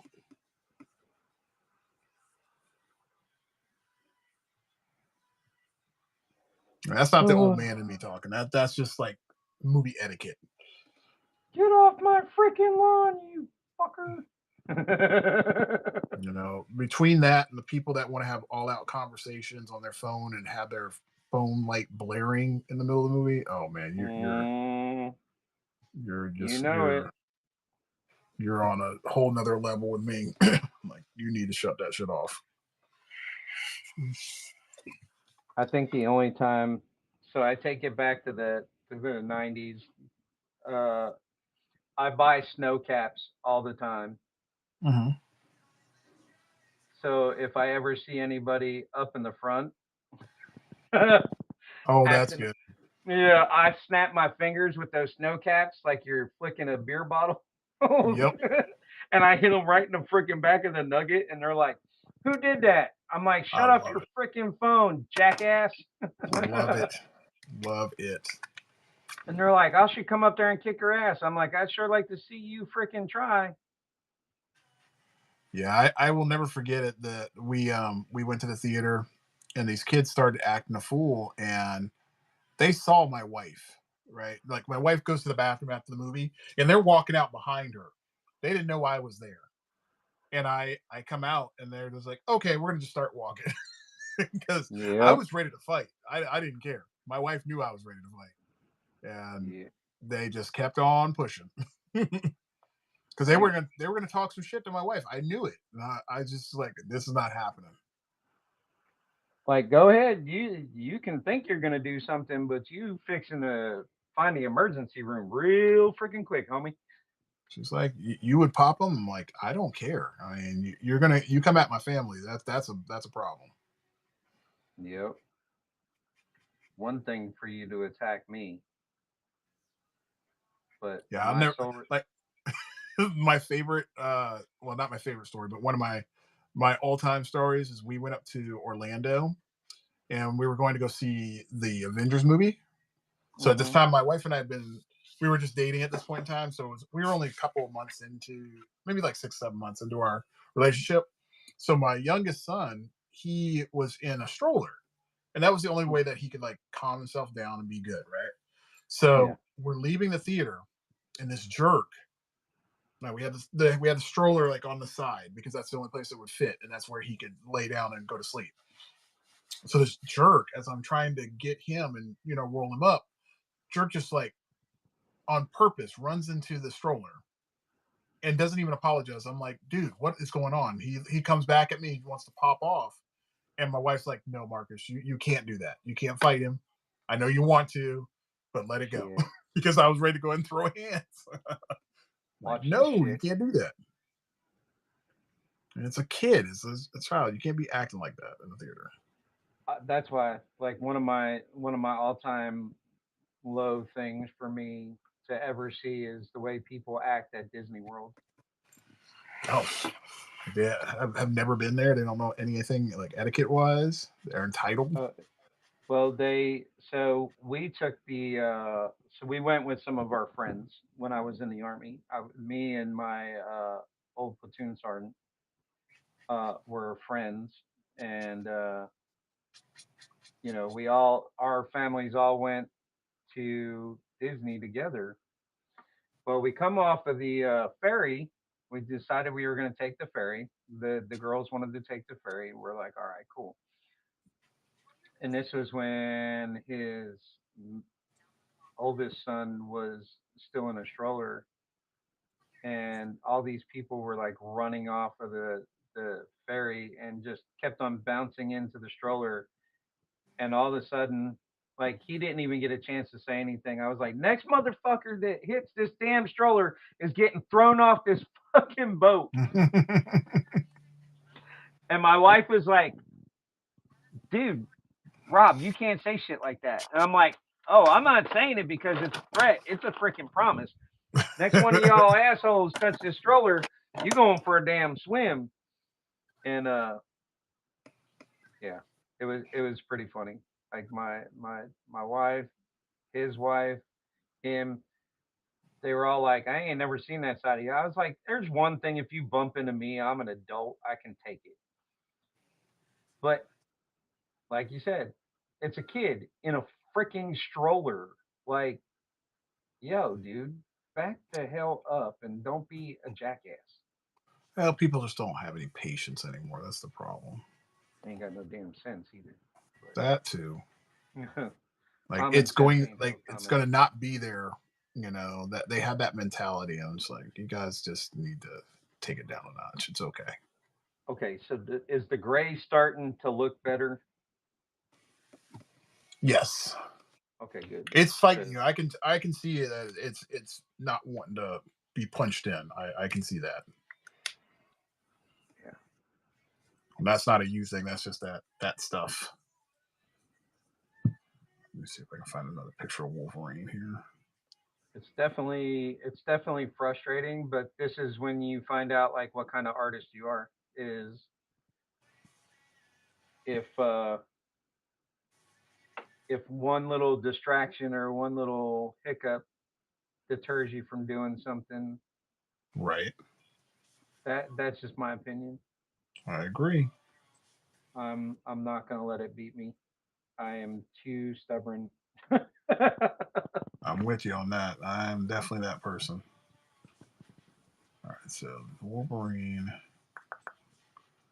Okay. So the black is in the middle. Do I want to do that? Yeah, I'm going to do that. We're going to do that on the sides. Make this black. By the way, and if you're still on here, I'm glad that you went with the gray and black uniform. Yeah, I think it's going to work well. Especially with that blue, it'll be perfect. Yeah,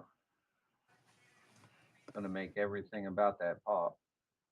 Yeah, I think I'm just gonna. I gotta kind of test out that blue how I want it to really look because I don't want to mess that up. So this is going to be. That's got to be black.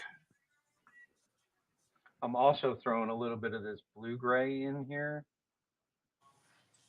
Nice. so kind of give it that.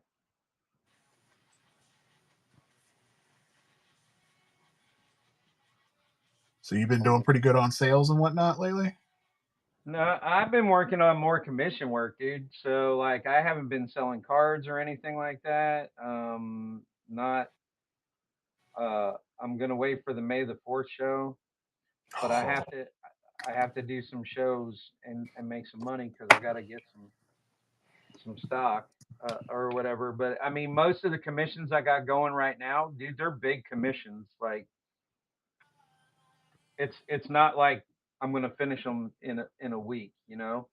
right. So it's like it's money in the wind right now. Gotcha. It's coming. It's there. It's just you got to wrap them up. I get you.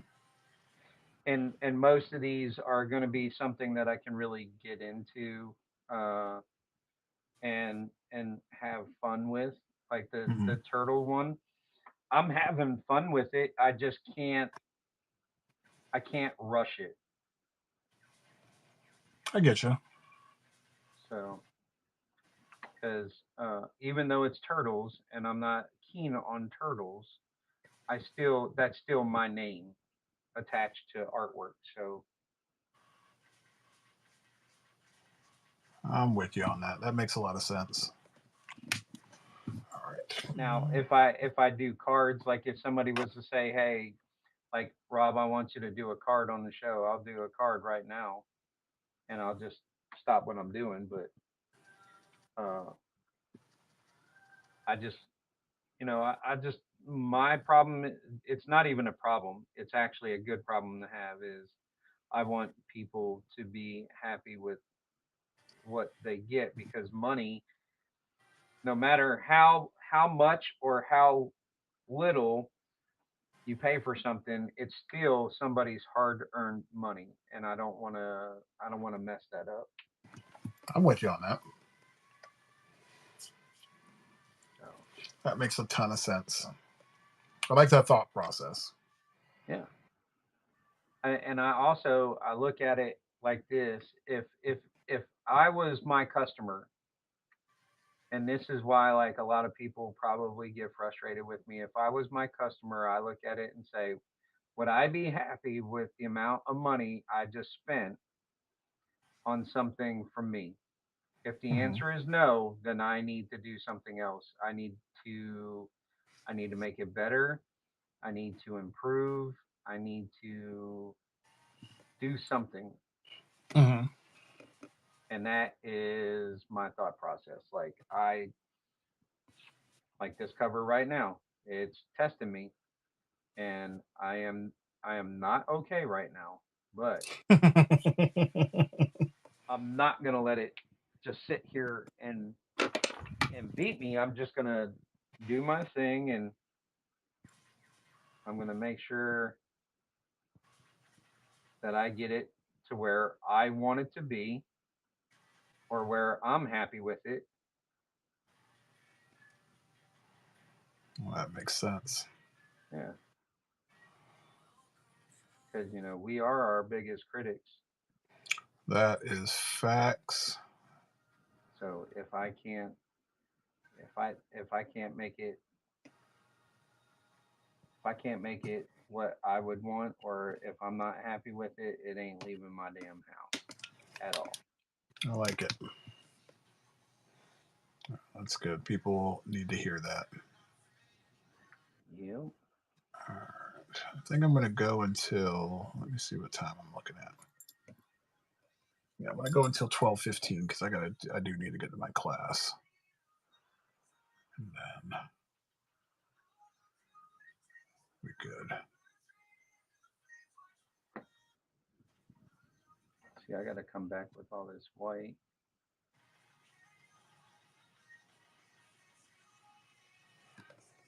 And punch in this white. Sometimes you got to stipple these markers to get that kind of fade that you're looking for. Mm-hmm. Make this like a light green here.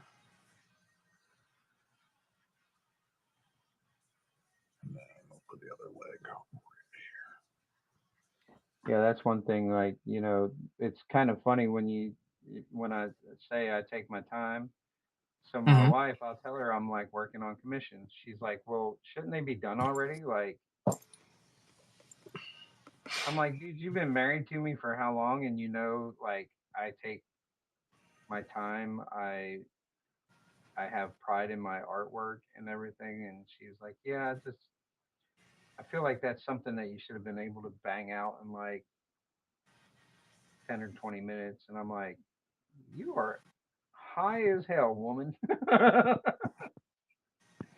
Yeah, my wife's like, Marcus, you underestimate how long it's going to take you to do something. You need to take what you got and then triple that because that's Yeah, what it's going to double your time and efforts.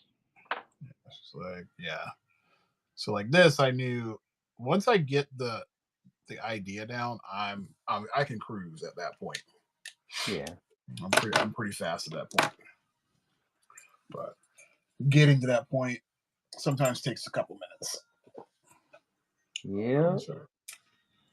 All right, let's give him those little red eyes there that he's supposed to have. There it is.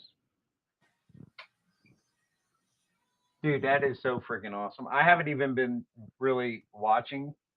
Mm-hmm. I've been doing this, but like I love just looking up and all of a sudden it's like, yeah, man, that's freaking awesome. We're trying. We're trying to get it to where it needs to be. It's getting there, brother. It's getting there. I almost gave this guy red bottom shoes, but I'm like, nah, I'm not gonna do Ah, come on, give him the Jimmy Choos, man. Hit him with the Choos. that. I'm about to go ahead and do that. Just gonna give it just an accent, just a little bit of an accent. Oh gosh, that's awesome. It's coming out better than I wanted it to, so it's a good thing. I had a different thought in mind. Good call in the X Force colors. Definitely like that. Thank you, thank you.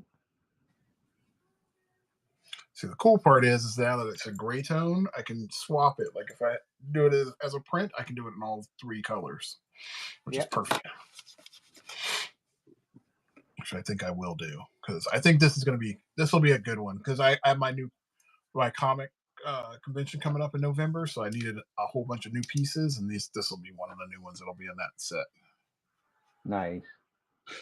So this one's a print. I'm gonna have to get one of them from you. Yeah, I'll hook you up. I'll get you one as soon as I get them all printed up. Just gotta digitize it and then make it look all good.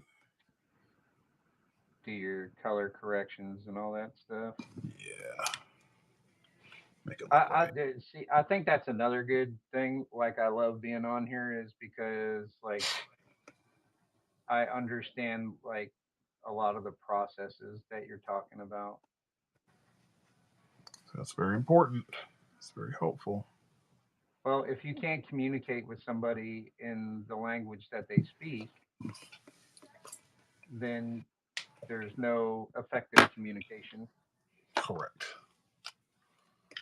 So So you'll be able to digitally change the colors. Yes. So and what'll end up happening is that once I do a digital version of this, so I'm going to scan this, and then I'm going to do a digital version of it, and then what we have this process called what we can do an overlay of colors, or in my case, what I'll do is it's called a gradient map. yep. So you can pick the color range and then literally put it on top, and it'll do all the work for you. So it'll only take me just maybe an hour to do that part. And then I can have it in blue, I can have it in yellow, I can have it in literally whatever color I want. So it's a very fast process. It'll look fabulous. Right? It will. Be like Jim Carrey in The Mask. Yep. Fabulous. So just to give you a heads up, so I did a set of Ninja Turtles pieces, and I did that. So I did the reverse. So all the Ninja Turtles were in color, and then I pulled out the color and made them all black and white, and just left the red headbands. So it gives it a little That bit of a old retro school. look. Yeah. So people could either get the retro versions or they could get the originals. And a lot of people like the a couple of the colors, but they like the retros better because they're very different. They look very cool. It's very nostalgic. Yeah.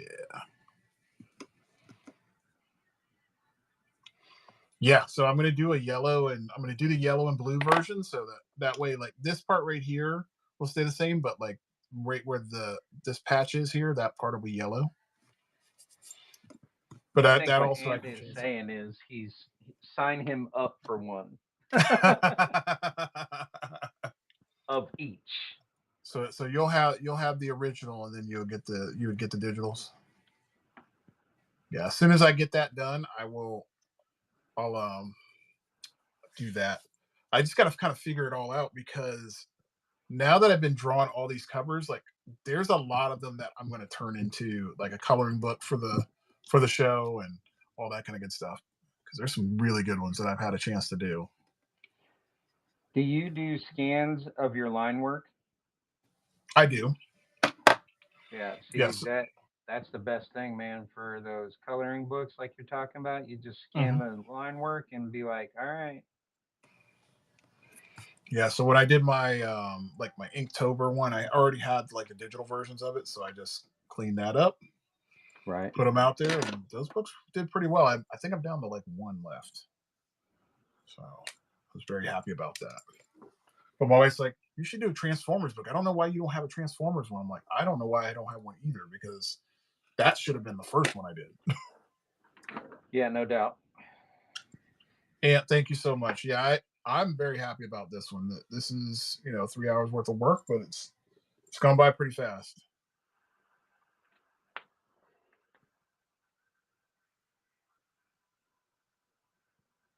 All right, so let's get these last little bits on Must here. And have patience, Rob. Must have patience. I don't think I'm going to take this one with me to work. I think I'm just going to finish this tomorrow.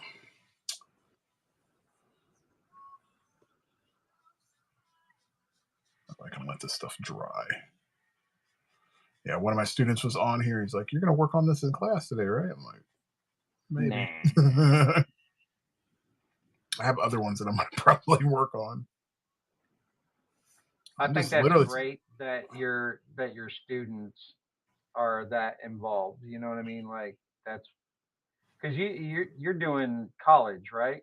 yep. Yeah. I mean, it's different if you were in high school and the kids are like, "Oh man," because you never know. That might be that push that that kid needs. Yeah, I'm in the process of getting my classes going for my at the gallery. That's my next step. I just haven't had a chance to like sit down and figure out a curriculum, but a lot of the students I've had, they're like, "Man, I want to learn how to draw." Like I'm really creative, but I can't draw. I'm like, well, I think if we just do it as like an art jam, people just come in with their stuff. We'll have a Yeah. general idea, like we'll have a theme for the day, but ultimately it's just there for you guys to congregate and really start networking with other people. That's where I want to, and I think that's where it's really going to grow. And then I can always teach people how to do basic stuff, and then let them grow from there. So Yep. that's my like kind of like your what is it, snack and sip, that kind of thing. It's almost like that. Yeah. The snack and skits, Yeah, which is tonight. See, yeah. I think that's usually a no. Go ahead. the the snack and skits usually only I only have two more deals of it because it's for the littler kids as well, Hmm. and so most of the time people uh, they go on vacation, so it's not really feasible to do it through the summer. Hmm. Man, I'm layering it's shit, and it's just I gotta have patience. Gotta have patience. All right. I'm going to finish up the last bit of this part of the motorcycle, and then I'm going to have to dip out. Get a picture of this and post it.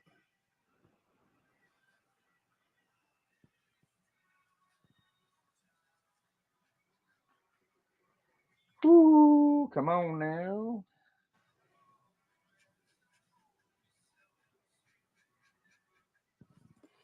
That looks. Yeah, I got to send out multiple packages tomorrow. This will be one of them.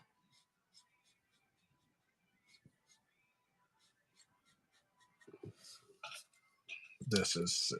I love it. Yeah, that's turning out badass. Yeah, I think. Not think. I know he's gonna really like this when he gets the original one. The thing I like about getting the original, like I was telling Anthony the other day, so I bought Anthony's original Venom pool, and Oh, that's I told cool. him I said this is the first piece of original art that I have from you, and he's like, "Are you serious?" I was like, "Yeah." Every time, somebody always outbids me or whatever, and I'm like, "Dude, I only have so much that I can that I'm that I can spend." Mhm. And so when I got that, I was like, "All right, cool." That's really neat. So Anthony's. Yeah, so we're gonna do a raid on K here in just a couple minutes.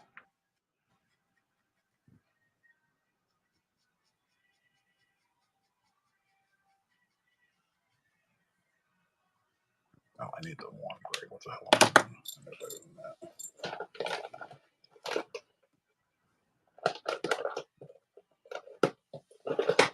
All I right, think let's. it's looking all right. Yeah, it's coming together. Just took a little bit of time. Takes that patience thing that I really don't possess a lot of.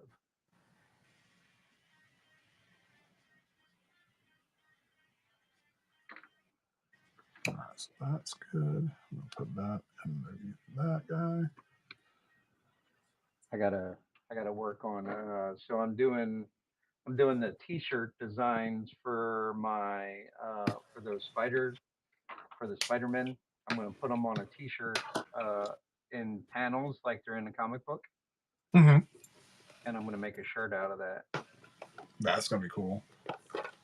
It's gonna look really So good. yeah, the thing of it is I got a local girl that my wife goes through, and I mean, shirts are expensive now, man, especially for a custom one. It's like these shirts are probably going to wind up being 35 or $40 a shirt. Wow, that's whew, it's hefty. Yeah, but again, you're not going to find it at Walmart. You know what I mean? Like you're so I I get you. might be I might be able to do it for like 35, but that's as low as I'm going to be able to go because it just Well, $35 for a shirt isn't too bad. I mean, that's doable. yeah. That'll be Now good. For, at the conventions, I'm not gonna lie, man. I dude, shirts usually are $45, and I think one of the coolest things I've ever experienced was I had a lady come up to my table, mm-hmm. and the next day, she bought one of my my Spider-Man 2099 prints I had done as a shirt, Uh-huh. and he came up and he was walking by the booth, and I come up like a crazy person. I'm like, dude, that's my shirt. Mm-hmm. Like, here, let me sign the shirt for you. That's cool. And he was like, oh, okay. So he was like taken back by the fact that I'm like all up in his bubble, trying to sign his shirt. So Nathan, yes, I will be working on y'all stuff on here, so that way you're aware. So probably over the next couple weeks, as I go through everybody's stuff, I will definitely be doing that on here. So as a gimme to my students, my intro to graphic design students, I do artwork for them Yeah. just to kind of inspire the next generation because I feel like if you give them something, they can look at it and they can it's tangible, Yep. um, and they feel like okay, well, my teacher actually believes in what I'm doing and he gave me something as a reminder. Yep. Let's go ahead and make this worth it. So I don't I don't know of any other instructors that are on that campus that do that, but I definitely want to do it and I try to do it as much as possible. I still have a couple for my last couple of classes that I got to do. One of them's a spider punk, and it's an 11 by 17, and I want to do that one justice. So I got to definitely get that out to my one student. But um, Yeah. overall, yeah, that's the goal. So I mean, over these next 2 weeks, I probably have like 12 of them that I'm doing that I got to send out, but it'll be cool. Hey, how Nathan, you doing, Regenerative? How are you doing, sir? the lady that I go through, she does DTF, and I don't have to worry about you know anything. Like she does it all. She presses, she does all that stuff. So uh, I don't really make the shirts to make money off of them. I just do it because I want somebody to have something. It's one thing to get a $60 sketch card or whatever. You know what I'm saying? But when you can when you can wear what you paid for as well, and it's not that overall expensive. Like I don't try and sell them to make money. I just I want people to be happy, and in all reality, man, it's basically free publicity. That's true. Yeah, when you have somebody wearing a shirt and they're like, dude, I've never seen that at like Walmart or whatever. Where'd you get it? And then if they're really happy with it, they're 100% on board with saying, yeah, like go to see Rob, and and you know now if Oh, you're extra beefy and extra husky, anything over a double XL is another $2 a piece. So that's that's not the bad. problem. So Regenerative, did you see the picture that I sent you this morning? It's a very, very important picture for you. So he's the one that I did that Miles for. Yeah, Or at least I did the mock-up for. We're trying to nail down all the pieces that he wants because he did a 3-book deal with me. Yeah. And I'm gonna order up his stuff, and I need to make sure I get the right piece for that because I'm just gonna blast through those. So actually, you know what? I'm gonna make one even better for you, since if you didn't see it, you'll be able to see it now. So this is what I have in mind for that Spider-Man book. Let me know if you like that. Something completely different. So if you like that, that's what we can do for your cover. Make that look really good.